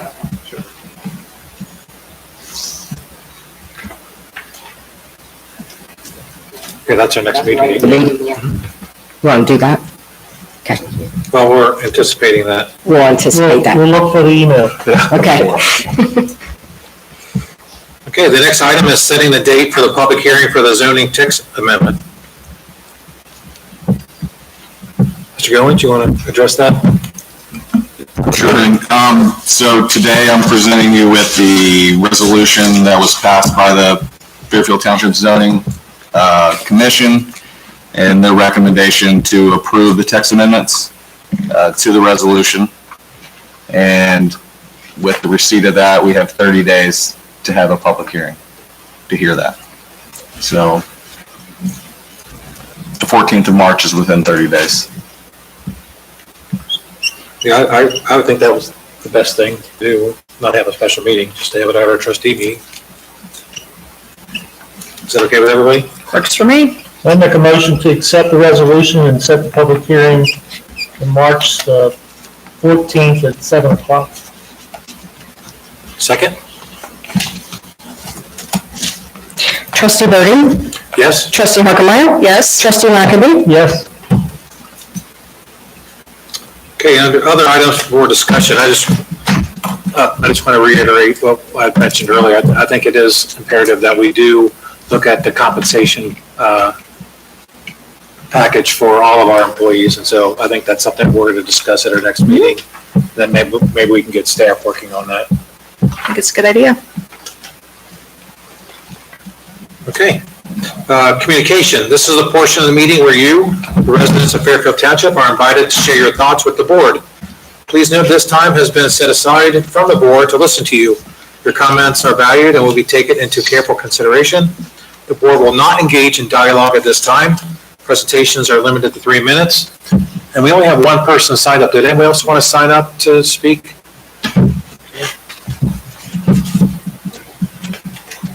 Anybody else from your family? Okay. Okay, the first person that we have signed up is Maria Tangi. Please state your name and address for the record. Tangi, 1891 Harvard Street. Here representing 1884 Harvard Street, which is the 5 Points Community Garden. And I just want to usually hear myself a lot more. Okay, anyway. We have our first event scheduled for the community garden on March 18th, so after the next meeting, that Saturday from 12 to 3. We're going to do mini greenhouses out of milk tubs or water bottles, and also self-watering planters, like the little water bottles that Jeff has right there. We'll cut them in half and plant stuff in them. Turn them upside down into themselves and make little water bottles, watering planters. So that's our project, our first project for the year. I currently have some bathing students helping out at the garden. They are working on fixing our signs and clearing out some of the area, cleaning it up and getting it ready for the season. They're going to build us a standing, raised bed, and I told them this is all I need. I need it if people are sitting in a chair that they can reach into it. That's the highest requirement. So that's all I asked for. They can build it. They have free range to do whatever they want, decorate it, however. So that is all I asked, is a sittable working station for people to come easily and work on a raised bed. We have another raised bed that's where you can sit on the edge currently. And then we'll have a hula culture, which we're working on building, which is a giant 5-foot mound of wood. So that's what's going on with the garden. And then I just have one topic I'd like to bring up about, it's not even in the township, but I didn't know if the township would be able to maybe talk to the city of Hamilton, but the stretch of Tylersville Road from bypass 4 to the roundabout is awful. I feel They know. and they don't want to go up to stop and do anything? It's on their radar. I've spoken to them about that. Okay, I was just gonna ask if you could, okay, so that's all, that I have. Just every time I drive, I just think, oh my gosh, my car is going to die on this road. So, that's all, thank you so much. And real quick, I believe that the students from Baden, isn't it part of their senior service project? It is part of their senior service project, and they're going to be working through April to help out, on the project, because they couldn't do it in time for their January deadline. So I had talked to the Megan Albertson and the kids, and we decided that we'll extend it through April, and that way they can actually help us and get it ready. So, yeah, thank you. Thank you. All right, the next person is Linda Bonham.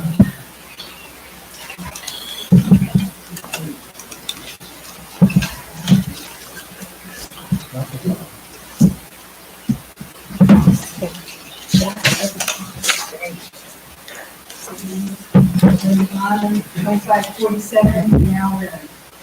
And this evening I'm here to speak just for a few moments about the proposed North Hamilton crossing. And as we all know, everybody in this room knows, that the purpose of this is to help relieve the traffic flow on High Street or during the events that are held by Spoken Meadow. Several routes have been proposed, and our farm, which is in Fairfield Township, is 2 of the proposed routes. And I just wanted to express that losing our farmland has a profound and costly impact on our whole farm. And the Bonham family have been owners of this farm since the 1940s. And so that means 4 generations of Bonham so far. And this has been their livelihood, and it is our dream and hope that this farm will continue for our future generations. And just a little note here, in the past 5, or not in the past 5 years, but in the 5-year span between 2012 and 2017, in Bucks County, 15% of farm acres were lost to development. While I understand the need for development, we also must preserve our farms. So, several months ago, the Bonham family reached out to you, trustees here, and we thank you and we appreciate your support, networking, and voicing your opinions, that you're not in favor of this project, which is more or less pushed by Hamilton, the city of Hamilton, and taking Fairfield Township property. Tonight, I'm here to ask, if you have not done it yet, I'm not sure, if you would place in your minutes your position on the proposed North Hamilton crossing, which has a serious impact and it is costly to all Fairfield Township residents. Thank you for your time. Thank you. We will be, actually, our next item is committee reports, and Trustee Mackey will be addressing the TID, and so maybe during that, we could give our opinion in our statement. Okay. That was the last speaker, so we will move on to the next item, which is committee reports and the TID. Trustee McAbey? No report. I'm just kidding. We met yesterday, and the North Hamilton crossing is, we agreed, it was not a unanimous vote, but we agreed that we would follow the ODOT regulations to keep the project moving. And in return for that, I think track money of 1.9 money to help, again, to keep the project moving. There was very little discussion by the team about it, where we were. You know, the public comment part of the process is still open, and I would encourage everyone in Fairfield Township, surrounding areas, to go to the website, right, and go through the process and make your opinion known. And if you go all the way through it, there are options. It talks about each track or each route, and then there's also a no-build option. So go on the website and again, make your opinion known. They were overwhelmed with the support that showed up for the January 23rd meeting. They kept talking about what a big turnout it was, and they weren't really expecting that. They suggested there were going to be some other meetings, but again, didn't give a lot of details about when or where. But the public comment section is still open until it runs for 45 days from January 23rd, so that's second week of March or so. So again, I would encourage everybody to do that if you haven't done it, because they need to understand. As a board, I'd make a motion that we would send our board thoughts by saying we want the Bonham Farm left alone. So I'd make a motion to send that to the TID and the City of Hamilton to stay off the Bonham Farm.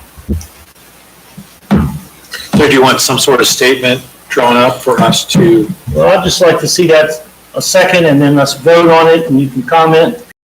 But I'd like to see it so that they realize it's the whole board feeling like that we don't want them to take the farmland from the Bonhams. We're not against the North Hamilton crossing per se, but we're not happy about with the two routes that they've narrowed down to supposedly both go across the Bonham Farm. And I think they ought to hear that from a board as a whole. So that's my motion. Well, and I think if, as a trustee, we represent the Bonhams, and I don't feel comfortable supporting something that you're not comfortable with. If there would be something that Hamilton could come up with that would work for you, I'd entertain it, but short of that, I can't support something that would not meet the needs of your family. And I agree with both the trustees' comments.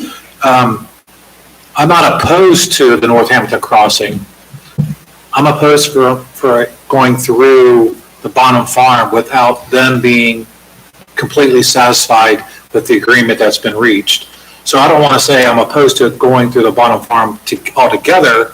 I just would say I'm opposed to going through the farm without the family's consent and agreeable compensation. Because I think if we say we don't want it going through the farm, and then they come up with some sort of agreement that the Bonhams are happy with, then we're opposing the agreement. So I think that we need to be careful how it's worded, so that we're not saying that we're totally against this going through the farm, and then the Bonhams have, I don't know if they have some sort of legal recourse to have to then come back to us to give our permission to go through. I'm not sure how legally that would work out. But I would like to second Trustee McAbee's motion to have some sort of statement written up for us opposing the Northampton crossing going through the Bonham farm without the consent of the Bonham family in an agreeable contract or agreement with the Bonham family. That's how I would like the statement to be read. So I'm not sure how we go about coming up with that agreement. If you would like me to work with the law director to come up with some sort of legal statement that we can then bring back to the next meeting to then sign off on. I like that idea. We'll send it an email in advance, a copy to you, and we'll send a copy to the Bonham family as well. So that next meeting, then we could sign off on that and then send it to, I guess it would have to go to the TID board. I'm assuming that's the appropriate place for it to go to. Is that okay, Mr. Mayor? Again, we don't have any legislative authority with this in the motion. It's stating that we are not in favor of the two routes that they have left. If some kind of agreement is made, again, I don't see our motion affecting that one way or the other. Okay. So I think we could vote on it. And of course, Larry's sitting there, he can tell us. Yeah, I don't think your motion is going to affect any agreement that they would reach if you just vote on that motion. It hasn't been seconded yet. Yeah. Oh, I did second it. Yeah, but you didn't exactly second Okay. it. You seconded a different motion. Well, and I'm more comfortable with something along the lines, I don't want to categorically say no, nothing, because if something were to be able to work out that would be to everyone's satisfaction, I would like to leave the door open for that. So I like the idea of your coming up with some sort of a statement to that effect, because I'm not interested in Hamilton coming in and saying, we're taking the farm, deal with it. I'm not that. But perhaps there's some, I don't know, discussions. Okay, well then, why don't I just come up with a statement that we look at for the next meeting to put it to the minutes as an official statement from us. And we'll let Mr. McAbee's motion die until we come up with a statement. Is that agreeable? Or what's your thoughts on that? Well, I made a motion, so if you guys want to delay, that's up to you. If you want to make your own motion. I just think the board ought to support the Bonhams right now going forward, that we are not in favor of either of the two routes that it's been narrowed down to. I hope they find another route. I hope there's some type of settlement, but at this point, think we should vote to support the staying off the bottom. Okay, then I will just second to your motion that the board supports staying off the bottom farm. Trustee Burden? Yes. Trustee Harkemaier? Yes. Trustee McAdie? Yes? And then additionally, I will come up with some sort of statement that maybe next meeting we could have a sign and you could deliver it. You have the administrator deliver it to Dan Corey, and copy Alan Messer. However you want to handle it. Okay. From the board. Yes. Okay, good. Anything else from the TID? And the only thing else I'd say is just make sure we have an in-depth discussion in the minutes. Yes. There was a comment at the end of the meeting about the city of Fairfield may look for some money for right-of-way at Tylersville and Seward Road. They apparently have us pay for a roundabout at Tylersville and Seward Road, so it'll be interesting. That was just right at the end of the meeting. The application process is a track. It's one of those funding mechanisms that the time is open. So we were looking for new projects in the city of Fairfield. And I don't know if this is related or not, but Kleininger's was out there doing surveying work this week. Kleininger's. I think they're doing it for the developer. The developer's the one that's actually take the lead on that project, but the city is, I guess. I don't know. Do you have any information on that, Mr. Geis, or in 30 seconds or less? I don't have the current information, but there was discussion about always the city of Fairfield applying for grant funding for the improvements on Seward Road as well as Tylersville. So this could just be an extension of that. Yeah, and it didn't seem like it was a lot of money, though. I mean, it was for just right away. So it wasn't like it was going to offset the $1 million it's going to cost to widen the road. Which they originally had, if you remember, they originally had $750,000 on there that they allocated for that, then they had committed to that they didn't spend. So the intent always that they relayed to us was that they were going to reapply for some funding. I don't know if this is in conjunction with that or not. Thank you. Okay, thank you, Mr. McAbee. EMA, Trustee Harkemaier? Nothing to report on that. Normally, our EMA meeting would have been this afternoon. However, it was moved until next week. So I have nothing to report on that right now. Under OKI, just take that one. A couple of the key things that came up at OKI is a part of the Carbon Reduction Act. There's some money that has been put forth to promulgate EV charging stations across the region. So they're going to be doing some piloting of charging stations, a very thoughtful approach to looking at where these might be, how they might look, how they would work. I believe there's going to be some collaboration with some of the, possibly, I think, Tesla on some of these things, but OKI is going to be working on getting some people and talent together in order to facilitate the effort of deciding where some of these charging stations might go. The other thing, and I've been talking about this for a couple months now, the strategic regional planning process has been going through a multi-month activity. As you may recall, I've talked about this a couple times. I facilitated some sessions for them in the fall.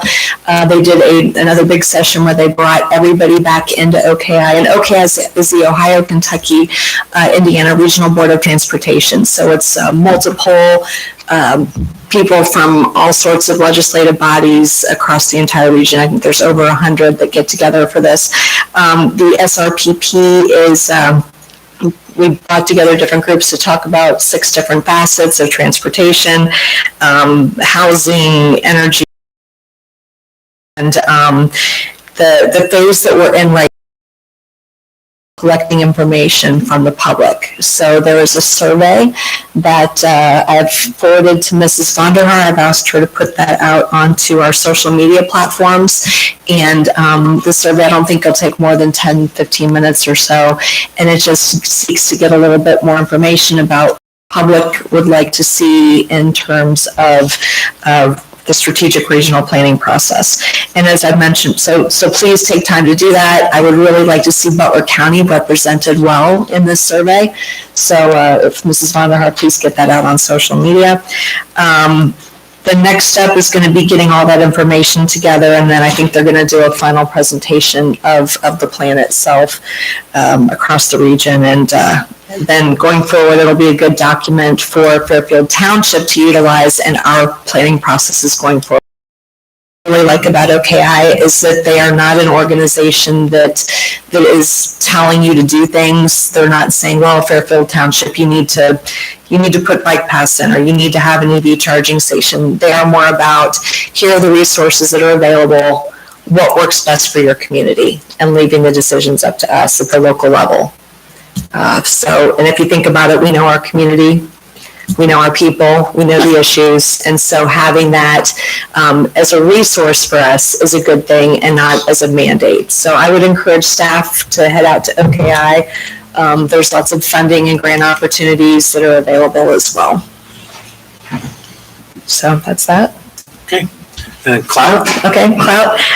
The OTA was a good session this year. Clout is the coalition of large urban townships, of which Fairfield Township is one of them. In the state of Ohio, there are 1,308 townships. And of those, Fairfield Township, in previous years, we were the 44th largest township. We are now the 24th largest township in the state. So we're quite big.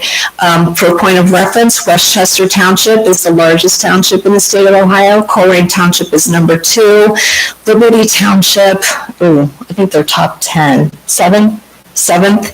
And then Fairfield Township, we're 24th. So we are definitely one of the larger townships in the state of Ohio out of 1,308. Clout is a special board for those larger townships. We get together and we talk about special township issues that are relevant to larger townships. I'm reporting out because I'm currently one of the representatives for the Southwest Ohio region. One of the things that we did at the Clout special session this year, we did a quick, very brief brainstorming session on mental health, both for our staff and also for our community. And I want to thank both of the chiefs for providing input into that and as some pre-work for it. And Chief Thomas also attended that breakout session. So Dee Stone of Anderson Township and Cheryl Seavey of Delhi Township partnered with me, and we kind of put together that brainstorming session. They're going to be pulling that information together, which Clout will share. It was a brainstorming. We talked about different things that we do, that other people do, and hopefully there will be some best practices. I would imagine will get forwarded onto the OTA, and I think Mike DeWine might have a special task force on this kind of thing too. So it could be something that could be utilized by them as well. But it's definitely an issue across the state. There also, as an FYI, might be a Clout regional meeting for the Southwest region coming up. We do not have a date set for that. I will inform when that is. Typically, regions will meet periodically throughout the year, but there's some talk of having a Southwest Ohio Clout. So it would be a good thing to go to. There's usually an activity, good networking too. That's all I have for that one. Yeah, I think at those meetings, we get legislative updates as well, which is always nice to have. So thank you. Any other questions for Trustee Harkemeyer? Okay.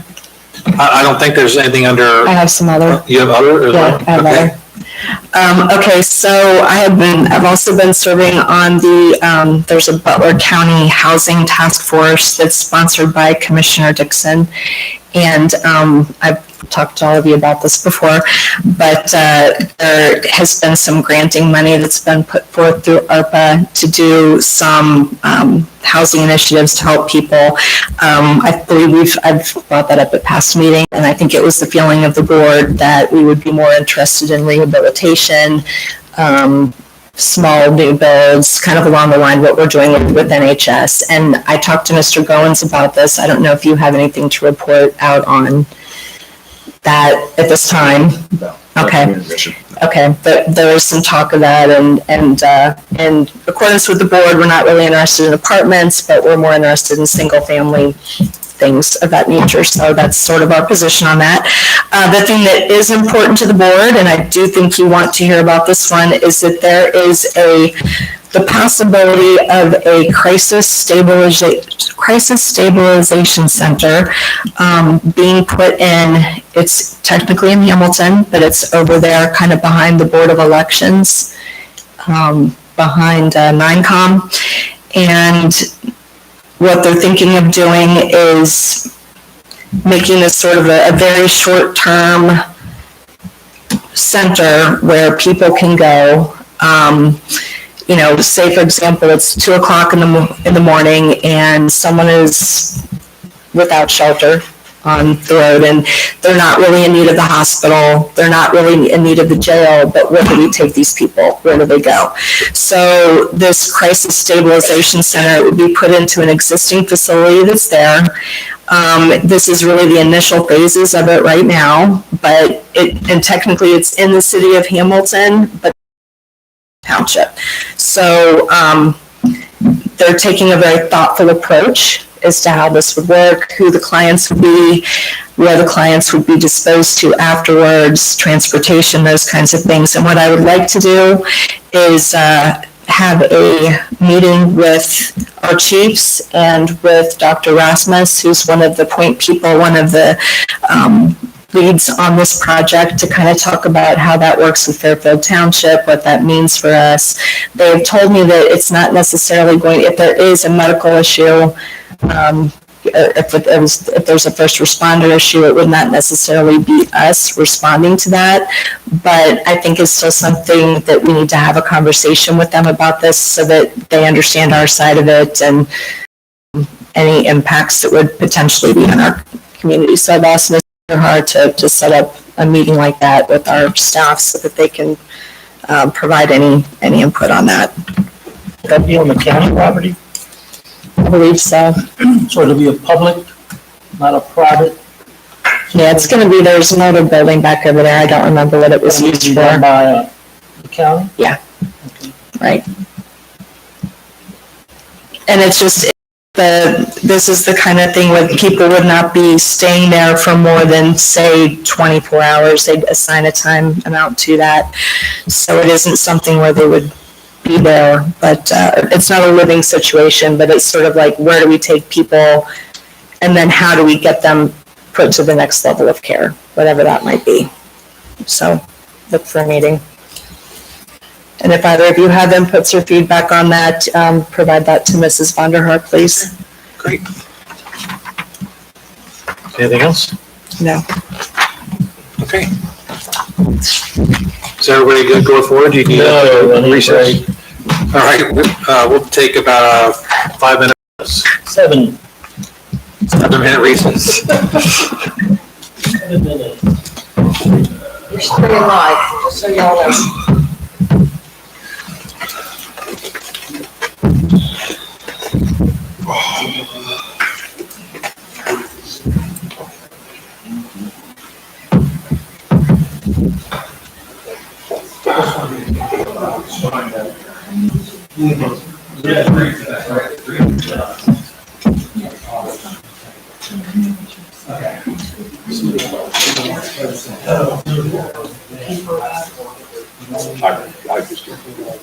Whose was it?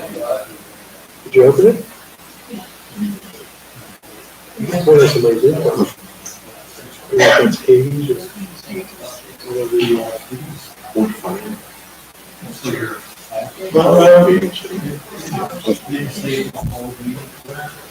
Let's sign. Are they both- Oh, yeah, we can sign. We're gonna be here another couple hours. Can you sign mine?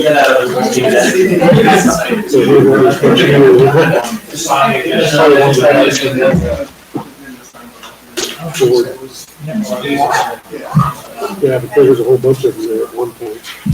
I'm sure when they get. I'm just, I don't know where we.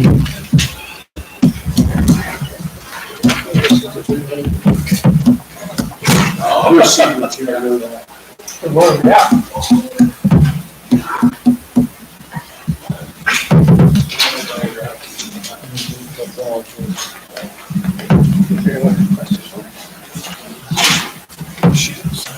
I gotta get up at 5:30 when we sign mine.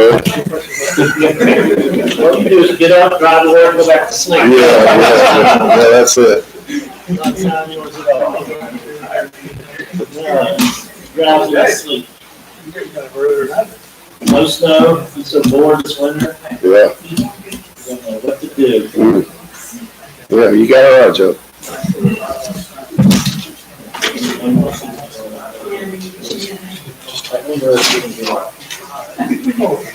Best of luck to you all. Falling down there. We enjoy driving by and seeing the old cars set outside of the traditional. Is that you that does that, or? Your uncle?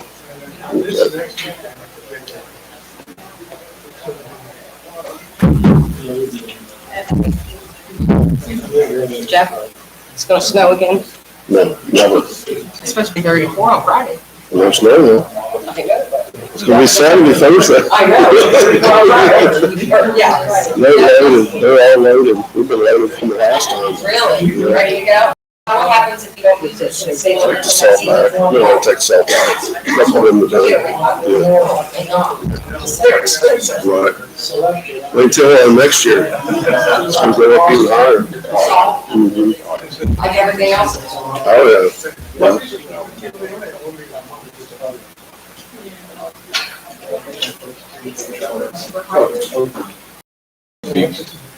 One or two, the next year.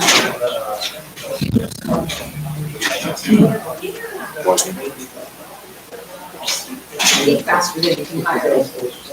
Well, I don't know how Well, it's they gonna be. can't help it, sometimes it's occasionally. I know that.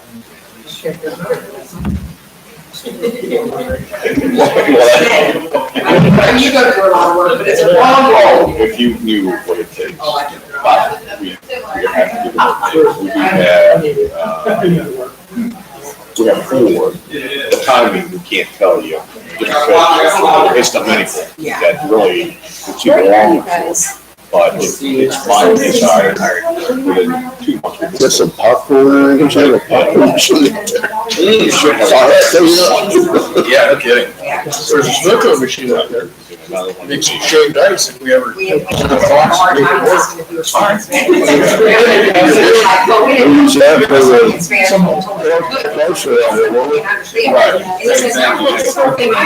send you an email once I know. She's like, yeah. I was like, wow. I'm glad he's doing it. We talked about that for years, about better stuff. Yeah, I'm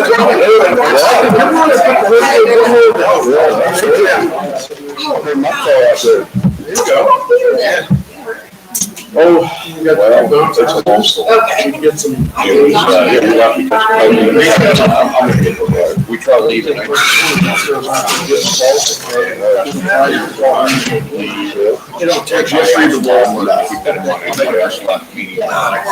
don't know if you. So we had to stay back. Anything on, like, They wouldn't give us a house back. we were mentioning Chad's part of it, like the business. It was Then, the Christian. so, everything, just got it cleared out, because the just got on. Yeah, sure thing.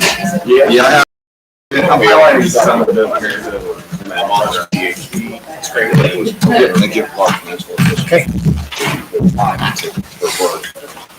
And so they, later, I then spent mine for office. Was, and then he asked, he wants to.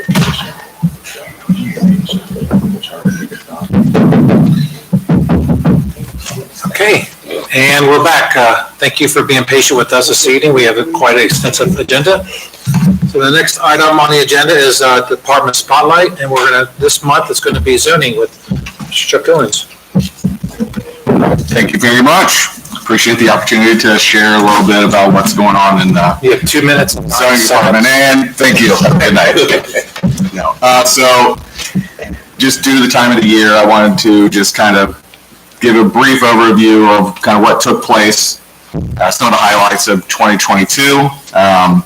2022 was a very active year for the zoning department. We processed 419 zoning certificates. That's more than we've been actively keeping track, so over a decade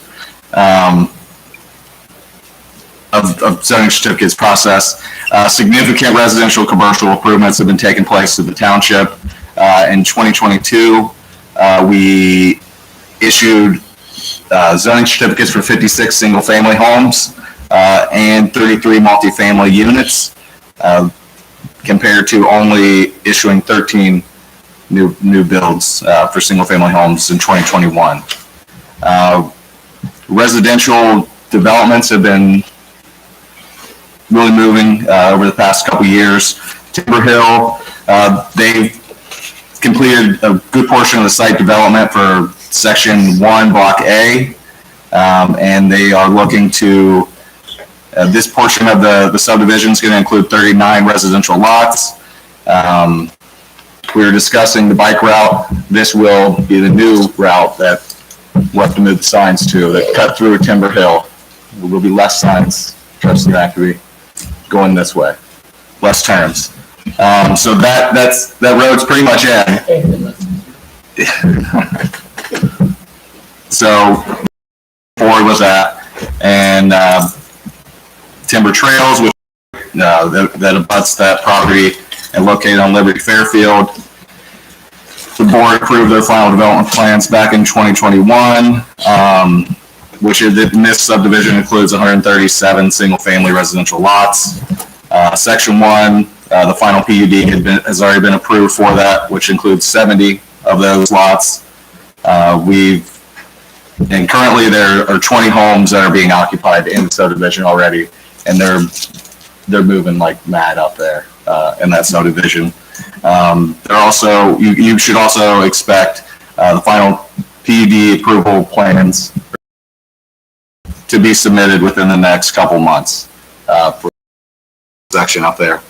Walton Springs, which is located between Bob Evans and Speedway, their infrastructure is pretty much in for the first phase, and they're looking to start construction. And we've already issued zoning certificates, but they're working on construction within the next few months for actual housing out there. Windsor Point, that's where our multifamily housing is being developed right now. They've been stagnant for over 15 years in activity out there. They started again in 2022, and 33 multifamily units, zoning certificates for 33 multifamily units located in 7 new buildings. And they're making way. And that's a townhouse. That's a townhouse. It's down on Princeton Road. It's owner occupied. It's owner occupied. And they're going for, close to 400. Yeah, they're going for a lot. Yep. Typically 3-bedroom, multi-floor townhouses. Also a section of a subdivision that has been sitting still for a long time. Shul Estates, they started construction out there in 2022. Those lots and houses are going for a substantial amount. There's only 9 buildable lots. 4 of them are already complete and substantial. 650. It's on the top of the hill up there, right? It's on Mickey. It's off Jamie Drive. Yeah, right down from Doverwood, I guess. Mm-hmm. Yeah. So yeah, I was thinking they were lots. $500,000 to $600,000. Yeah. Yeah. They're going. I think there's 2 of them that are already occupied. So, a couple business updates. I'll try to keep this brief. Casey's is well underway at construction. They're looking to, well, the last I heard, they're planning to open in March. And it looks like they're making way. I mean, I think they're going to meet that. So that's good news for people who are interested in Casey's. Some updates for other commercial improvements. Mr. Geis mentioned earlier, Tidal Wave Auto Spa, Trustee McAbee, that's correct. They're still moving forward. We're reviewing their plans right now for their zoning submission. We've heard some comments we've seen some renderings of Starbucks, and they're still looking like they're moving forward on that. We'll see if it comes to be. They already have UD approval.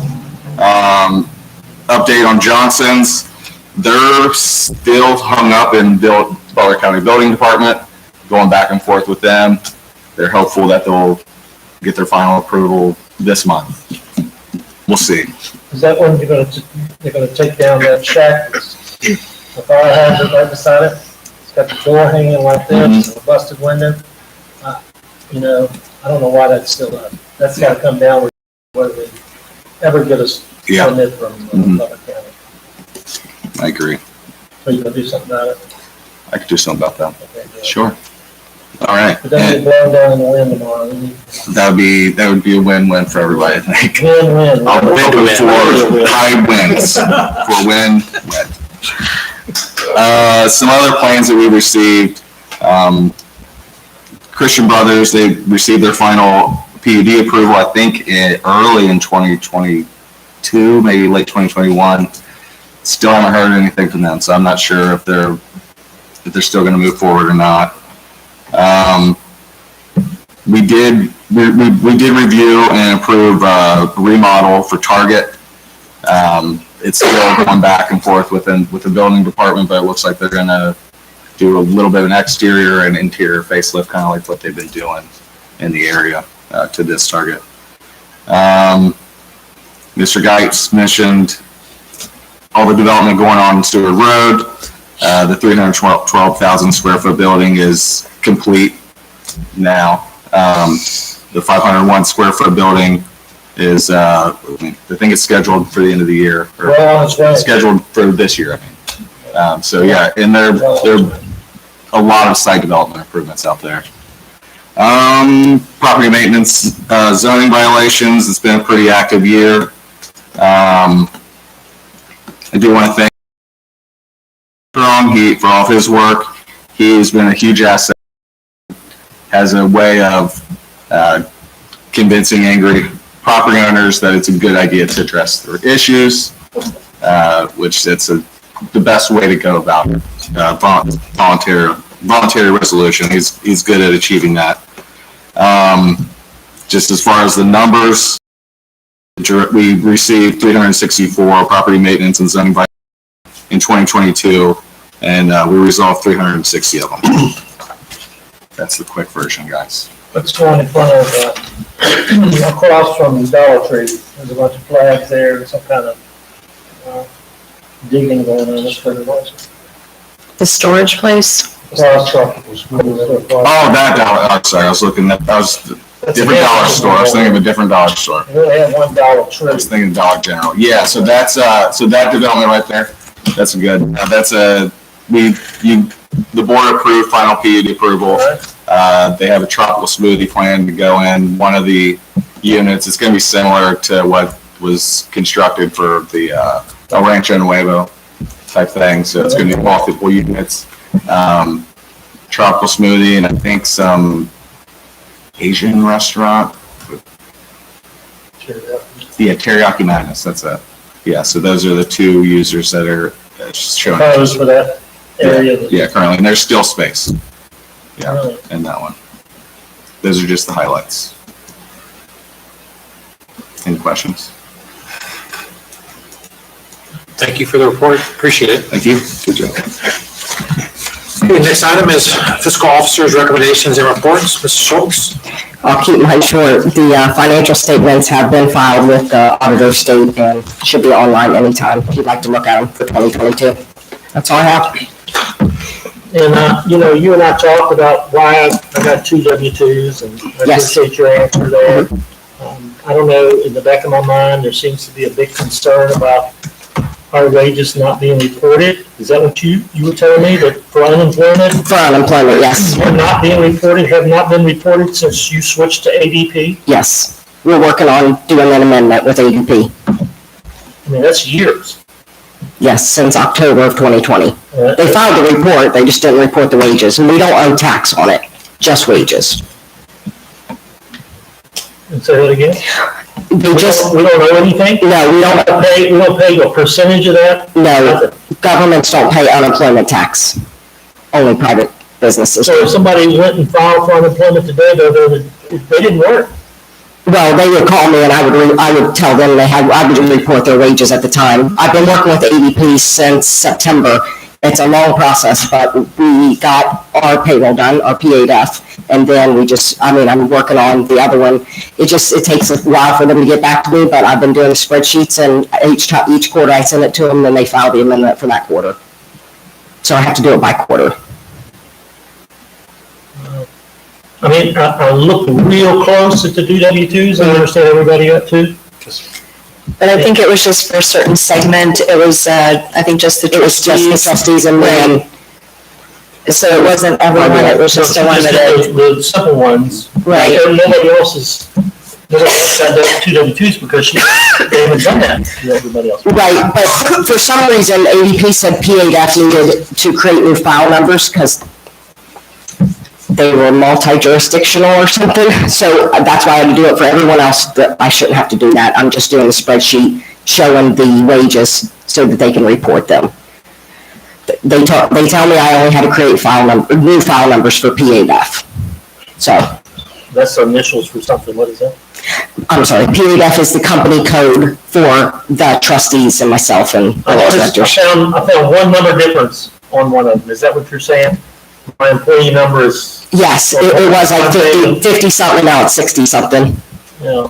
Oh, 50 They didn't something. hold as much taxes the last 3 pays as they should have because it looked like I just started working. Right, but. Thanks. Sorry. I was working with someone at ADP and they were not responding quick enough, so I went above their head and got a project manager on it now so that we could get this accomplished, because it obviously needed to be done. By the end of the first quarter, or what are we looking at? Absolutely. Otherwise, we go back to somebody else. Agree. I even got Mrs. Vonderhaar involved and she helped me get ADP on track.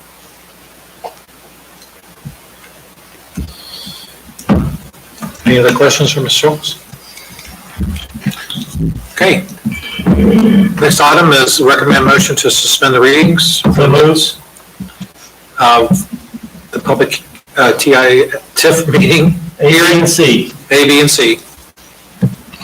I'll go second. Any other questions or comments? Okay, Ms. Schultz, will you call the roll? Trustee Bodie? Yes. Trustee Harkemaier? Yes. Trustee McAbey? Yes. That motion passes. Motion to approve the minutes. Second. Any questions? Ms. Schultz, you call the roll? Trustee Bodie? Yes. Trustee Harkemaier? Yes. Trustee McAbey? Yes. That motion passes. Motion to pay the bills. Second. Any questions or comments? Ms. Schultz, will you call the roll, please? Trustee Bodie? Yes. Trustee Harkemaier? Yes. Trustee McAbey? Yes. And that motion passes. Administrator's report, Ms. Vonderhaar? Wanted to let you know that paving came in, Jurgensen was awarded, and it came in at approximately $767,000, which was less than the resolution that was passed. You'll remember the county portion going towards paving is $306,000. So have that. Salt, Morton won that bid, $85.92 per ton per dump. We did up the amount of, by 100, 1,200, we're getting 1,300 tons. Yeah.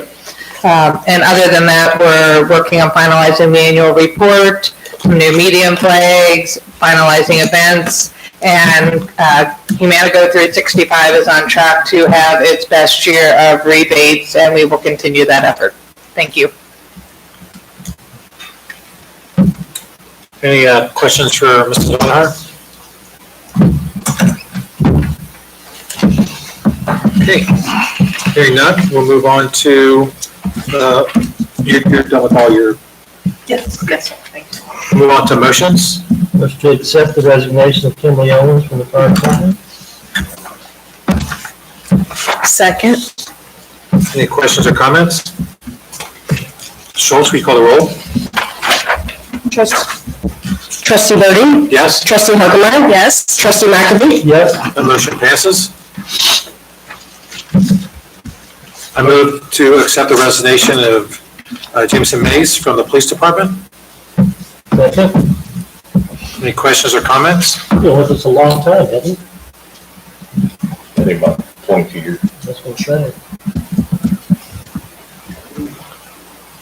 Schultz, will you call the roll, please? Trustee Bodie? Yes? Trustee Harkemaier? Yes. Trustee McAbey? Yes. That motion passes. I move to authorize the administrator to sign an agreement with the supplier suggested by Energy Alliance, an aggregation agreement not to exceed the rate of 7.5 cents per kilowatt hour. Second. You want to get any comments to that, Ms. Vonhar? Anything? Okay.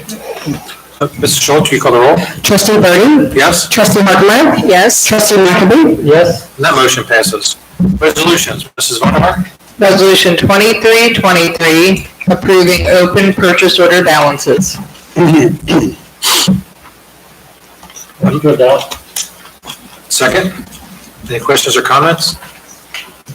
Mr. Schultz, will you call the roll, please? Trustee Bodie? Yes? Trustee Harkemaier? Yes. Trustee McAbey? Yes. That resolution is adopted. Next resolution, please. Resolution 2324, authorizing the administrator to execute agreement with the Butler County Emergency Management Cooperative Program at a total cost of $8,833.89. I move to adopt resolution 23-24. Second. Any questions or comments? Ms. Schultz? That's of very good value Yes. to Fairfield Township and to the county. The EMA does a lot of wonderful things for Butler County and region and the country. Ms. Schultz, will you call the roll, please? Trustee Bodie? Yes? Trustee Harkemaier? Yes. Trustee McAbey? Yes, so they divide that up by population, don't they? Correct, it is. That resolution is adopted. 22,651 people. Next resolution, please. Resolution 2325, approving the 2023 annual invoice payment in the amount of $14,760 to the Miami Valley Regional Crime Laboratory, which is used by the police, their services for their investigations and crime scene analysis, etc. Motion to adopt. Second. Any questions or comments? Ms. Schultz, will you call the roll, please? Trustee Bodie? Yes? Trustee Harkemaier? Yes. Trustee McAbey? Yes. That motion's adopted, that resolution's adopted. Next resolution, please. Resolution 2326, authorizing the administrator to apply for the Hazard Mitigation Assistance Grant Program for 3010 Canal Road. That is one large parcel, but it has 6 residential units located on that 5 acres. Motion to adopt. Second. And Mr. Goins, can you just touch on that subject for a little bit? I'll try to keep it brief. Okay. I sent a lot of information to you guys about this previously. This is a grant opportunity that I went for. This is a problematic piece of property for a number of reasons. The houses are in varying levels of disrepair. Some of them appear that they should be uninhabited. There's high volumes of calls for response to the police department and the fire department.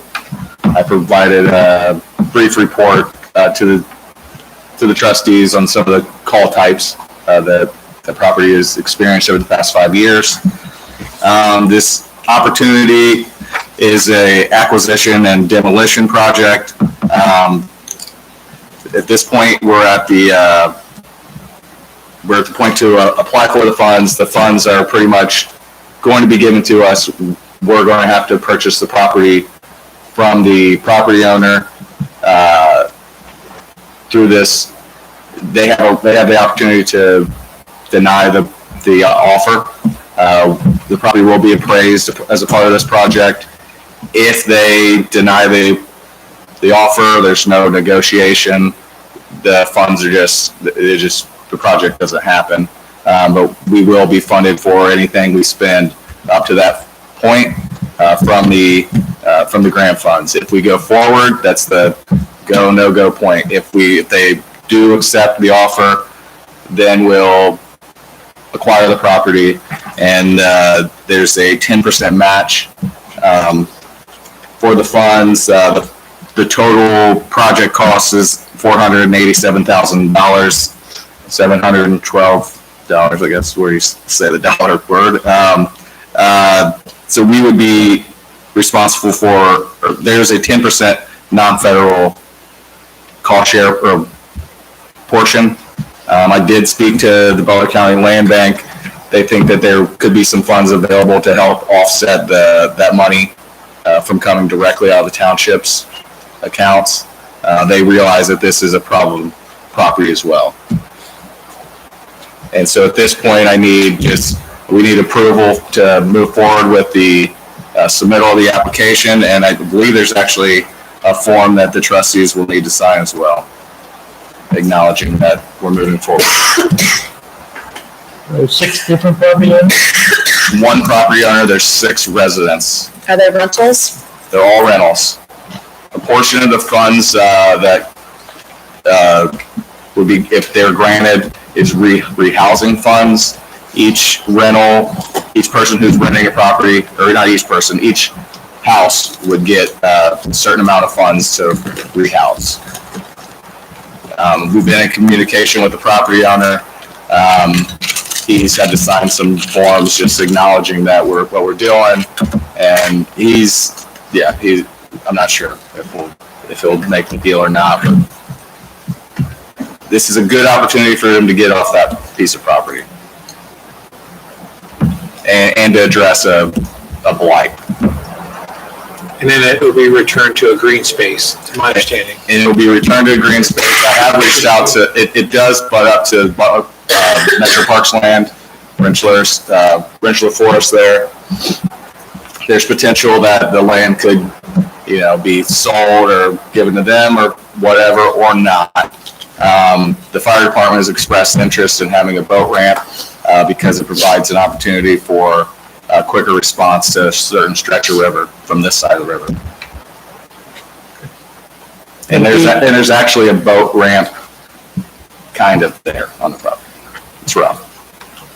But if he doesn't sell, then that's it. Then we'll go about different means of addressing some of the issues on the property. Any other questions for Mr. Goins? Okay, Ms. Schultz is not here to call the roll. We'll wait for her. what's the timeline for finding out if you get the money or not? I've been in communication with them. I was originally going for, this is going to be a long answer. I hope you're ready for it. Very quick. Basically immediately. These are funds that are reserved for special projects. Through conversations I've had with them, we were going for a funding mechanism, but other funds became available that they could spend more at their will, and they're on board with this project. So immediately. So once we appraise it, we'll provide an offer to the you'll see if these numbers add up. And then we might have to. Will they increase the funding? They'll work with us. Okay. Yeah. These are all estimates at this point. Yeah. So what was the fund? And they worked with us to develop these numbers. So. You have a question, Ms. No, I found the answer. Okay. Ms. Schultz, will you call the roll, please? Trustee Burden? Yes. Trustee Harkemaier? Yes. Trustee McAbey? Yes. That resolution is adopted. Next resolution, please. Resolution 2327, approving the Third Amendment to the Hamilton Indian Springs Joint Economic Development District contract. I move to adopt resolution 23-27. Second. Questions or comments from the board? You're none, Ms. Schultz? Trustee Burden? Yes. Trustee Harkemaier? Yes. Trustee McAbey? Yes. That resolution is adopted. Next resolution, please. Resolution 2328, approving the First Amendment to the City of Fairfield and Fairfield Township Joint Economic Development District contract. I move to adopt resolution 23-28. Second. Any questions or comments from the board? Ms. Schultz, will you call the roll, please? Trustee Burden? Yes. Trustee Harkemaier? Yes. Trustee McAbey? Yes. That resolution is adopted. Next resolution, please. Resolution 2329, appointing Anita Snyder as a part-time police clerk. Motion to adopt. Second. Any questions or comments? Ms. Schultz, will you call the roll, please? Trustee Burden? Yes. Trustee Harkemaier? Yes. Trustee McAbey? Yes.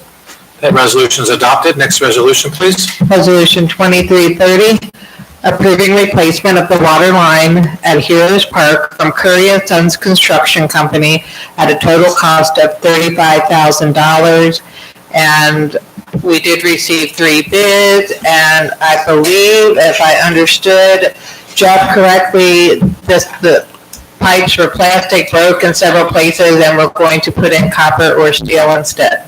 So we got a notification at the end of the season from Butler County Environmental Services that we had a high usage of the water out here. So when they came out, and I'm not quite for certain how it works, but they have these little headphones and they can listen to the flow of the water and pinpoint exactly where the water break is. They found 2 breaks. One is actually underneath the concrete pad where the concession stand is. And then there was another one approximately probably 30 to 40 feet out from that. So the water line is all plastic all the way to the building. So Curry's suggestion, now they had the same type of equipment to find the 2 water leaks. Curry's suggestion was to replace the line that goes underneath the concrete into the concession stand with copper, and then plastic the rest of the way out. So that water line, when it comes from Milliken Road, from the meter back, is exactly underneath that walk path. And then between the 2 ball fields, it steps out to the east side, I don't know, I would say 8 foot away from the walk path, and then goes into the building. So. Is that where the hole is out there right now? Correct. Okay. Yeah, that was one of the breaks. Okay. And then the other one is underneath that slab going into the building. So. And that we had extremely large water bill, which is what alerted us Yeah, we had to. So versus digging up all the walk path and replacing the line, and they do directional boring, directional drilling. So they would push the plastic from the meter pit to the concrete, and then they have one section of concrete that they'll have to dig up and attach the copper to run it in from there, and then they'll replace the concrete and stuff back. So that was the reason for the high water bill, 2 high water bills. My understanding, if you guys agree to have this fixed, we can take proof that we had it fixed, and they should credit us some for those 2 months, is the way it was explained to me. Good. And when do they expect that work to happen? Well, he said if you guys approve it, he could probably get out in 1 to 2 weeks. Weather. Okay. Would it be cheaper just to run another line? Well, I mean, you want to Well, that's what they're gonna do. They're gonna directional bore it underground all the way back there. Yeah, that's what they're gonna do. It'll be a totally all new line. Plastic from the pit by the roadway. And we're gonna bore it just so that we don't disturb the grass on top? Well, versus digging up underneath the walk path. Right, so that. We don't want to dig under the walk. Right, We could right. go on one side or the other. That's what they're gonna do. They're boring it. Rather than trench it or whatever. Yes. Would trenching it be cheaper? No, due to the fact that you gotta bring in shoring and all that stuff, and you can only dig, so much footage at a time because they're gonna be going so deep. How deep are they going? Found that one break, I guarantee it was 4 foot. Well, it doesn't have to be that deep, does it? It's gotta be below the frost. It's gotta be below, the frost line. Yeah, 50 inches, something like that. 3 foot. Would it be cheaper just to put a new line in, forget about what's there and just, As far as digging it, yeah. I don't really know about digging it. I mean, I think with the park's gonna be opening here, in the next couple of months, it's the better way to go about it as far as disturbing everything out there. And So we're leaving the existing pipe there under the path. under the path, yeah, So we are running a new line. right. Yeah. You're just not digging it, Right. you're boring it. We're all three quotes to bore it, or? Yes. That was the recommendation. I didn't ask them anything about digging them, but the people that came out, that was their, Sure, they want the new truck, they don't want a used truck. What, how big was the water bill? oh gosh, it was, I think Patty said 1,000, wasn't it? I forget. I think the first one was about 600 and something when Noel, notified you that something was going on. The second one I didn't see, but It took us a month later To be able to, before we turned the water off? yeah, we didn't know where it was. We were out there trying to find everything, find a wet spot in the ground, and we couldn't find it. Not a wet spot, not a So, deep. and with it being underneath concrete, we're not gonna find it, so.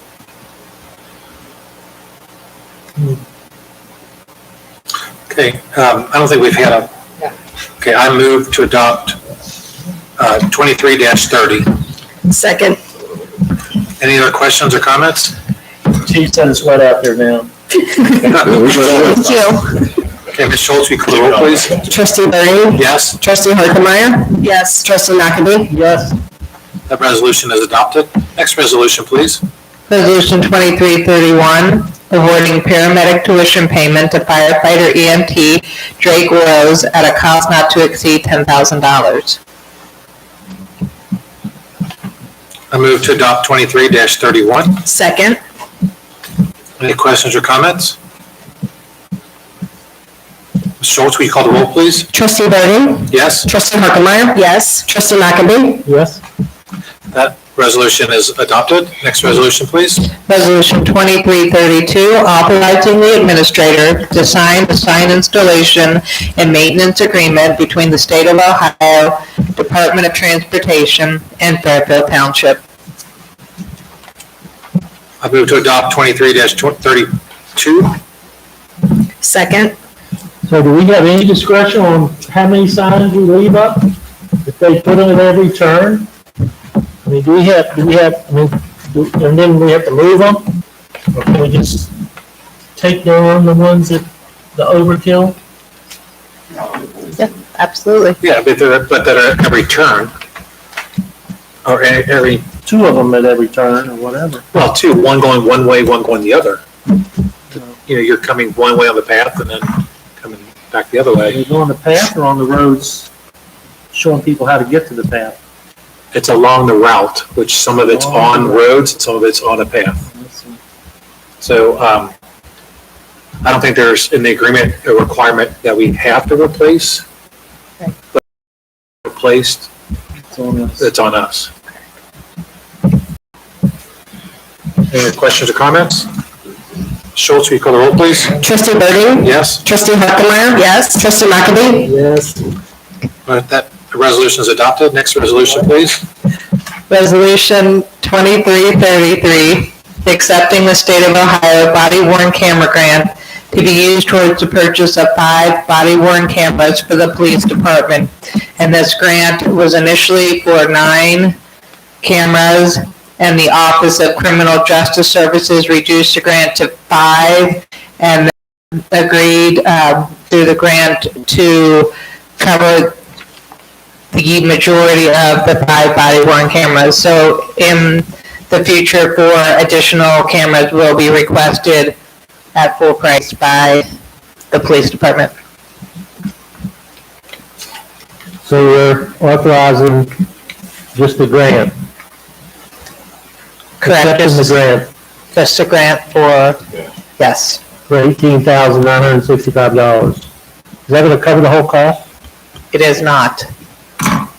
About 85% is what I understood based on Captain Lanier's calculations. So we'll get 5 of them, they're going to pay $18,000, we're going to pay the other 15%, whatever. Correct. I move to adopt resolution 23-33. Second? Any other questions or comments? Ms. Schultz, will you call the roll, please? Trustee Burden? Yes, Trustee Harkemaier? Yes. Trustee McAdoo? Yes? that resolution is adopted. Next resolution. Part 9, what we were originally ordered. That's because we have 9 people that don't have them, or? No, it's to accommodate the authorized grant of 28, and then some are 90 The cameras are not. batteries. Oh, I see. But everybody we have on the street now has one? Oh, yeah. Okay, well, yeah. How long will it take to get these? They're pretty quick. As soon as it's approved. Highly Okay. Okay, next resolution, please. Resolution 2334, declaring nuisance and ordering abatement on the properties listed below, and further authorizing the zoning administrator to initiate complaint. Properties include 5576 Choctaw Lane for parking of inoperable vehicles, 6473 Terrebrook Court for parking of inoperable vehicles, and 1821 Harvard Street for junk and debris. Okay, I move to adopt 23-34. Second? Any questions or comments? Ms. Schultz, will you call the roll, please? Trustee Burden? Yes, Trustee Harkemaier? Yes. Trustee McAdoo? Yes? that resolution is adopted. Announcements. Offices are closed for President's Day holiday, Monday, February 20th, 2023. Fairfield Township Board Zoning Appeals Public Hearing is Thursday, February 23rd, 2023 at 7 p.m. And the Fairfield Township next trustee board meeting is March 14th, 2023 at 7 p.m. And we also have a public hearing for our zoning amendment, text amendment, that same night, 7 o'clock. 7 p.m. right here. Board member comments? Mr. McAfee? The zoning appeals case for tomorrow night, what is that? We'll ask Mr. Goins when he comes back in. Anything else? No? Okay. Ms. Harkemaier? I have an improvement idea that I'd like to implement. Oh, they're adding a gymnasium and. Replace the entire facility Oh, okay. in stages. Oh, cool. Okay. Okay, so I think a really good thing that we should have, and it's something that we talked about a while back when Mrs. Monaghan's staff, when we were doing the process mapping for the meeting preparation. An idea that I think we need to implement is having an annual township calendar, getting this written down. I think everyone in the staff has kind of put some of these ideas together, and I'd like to put it in one cohesive document. So an example of that would be paving. We know that we have to come up, we have certain dates that we have to meet to get our paving approved, and then we have to send it to the county, and they like it by a certain date and time. Another thing would be having our annual records meeting. We know that we have to do that at a certain time every year. So I think think that we should, Fairfield Township, we should come up with something like this, and it could be a template that's good for us, because it's just sort of that reminder that we know this is supposed to happen. It's also good for the board, because then we know, hey, January, we're supposed to do these things. February, we're supposed to do these things. And that's a good double check, a good mistake proofing tool to make sure that we all hit those dates and we cross check it. I also think this is something that would be useful for us to share with other communities, and maybe we can get their dates and stuff too. But it's something that I reached out to the OTA to see if there was something like that in existence, and there kind of is, but kind of not. There's something in the newsletter that they send out that has some dates on it, but it isn't really, it's just sort of for that time period. And I think that we would benefit from a calendar that we can use, and perhaps other communities could benefit from it too. So I'd like to ask Mrs. Vonderhaar's staff to start to work on compiling some of that information, just so that we have that as a cohesive planning document, and that way we won't miss things, and we can be proactive. And we know, hey, paving's due. Hey, we know this is raise time, and it's just there so that we have that. Evaluation time. Sure, anything that we have, just so that we've got that. Here's January, here's February, here's March. It's right there, it's written. That way, in case someone wins the Florida, we have that information on hand. And I think one thing maybe that we could add to that calendar, we threw around the idea of having our annual spring cleanup day be the same weekend each year. So the first weekend of March or April, wherever that is, the first Saturday, of the particular year. And then we can make up signs and throw them all over the township, so that we can keep reusing those signs. Yeah. So I'd ask Mr. Goins to maybe start thinking about what that date should be that works out for the vendors correctly. And then we try to have that as an annual, always that date, so then the residents can remember that's the date that we have to be ready to bring our junk up to the township. So my only comment is I'd like to wish my wife a happy Valentine's Day. I'm sorry I've ruined our day by having a meeting, but I'll be on soon. Okay. She's not watching. She's watching. She is watching. Let me tell you, she's watching, because when I get home, I hear there's critique. Now, when I was on, okay, so at this time, I'll make a motion to adjourn. Is there a second? Second. Okay, Schultz, will you call the roll, please? Trustee Burden? Yes. Trustee Harkemaier? Yes. Trustee McAbey? Yes. That motion passes. We adjourn at 9:57 p.m. Thank you. Hey. Alice. Who lost the best?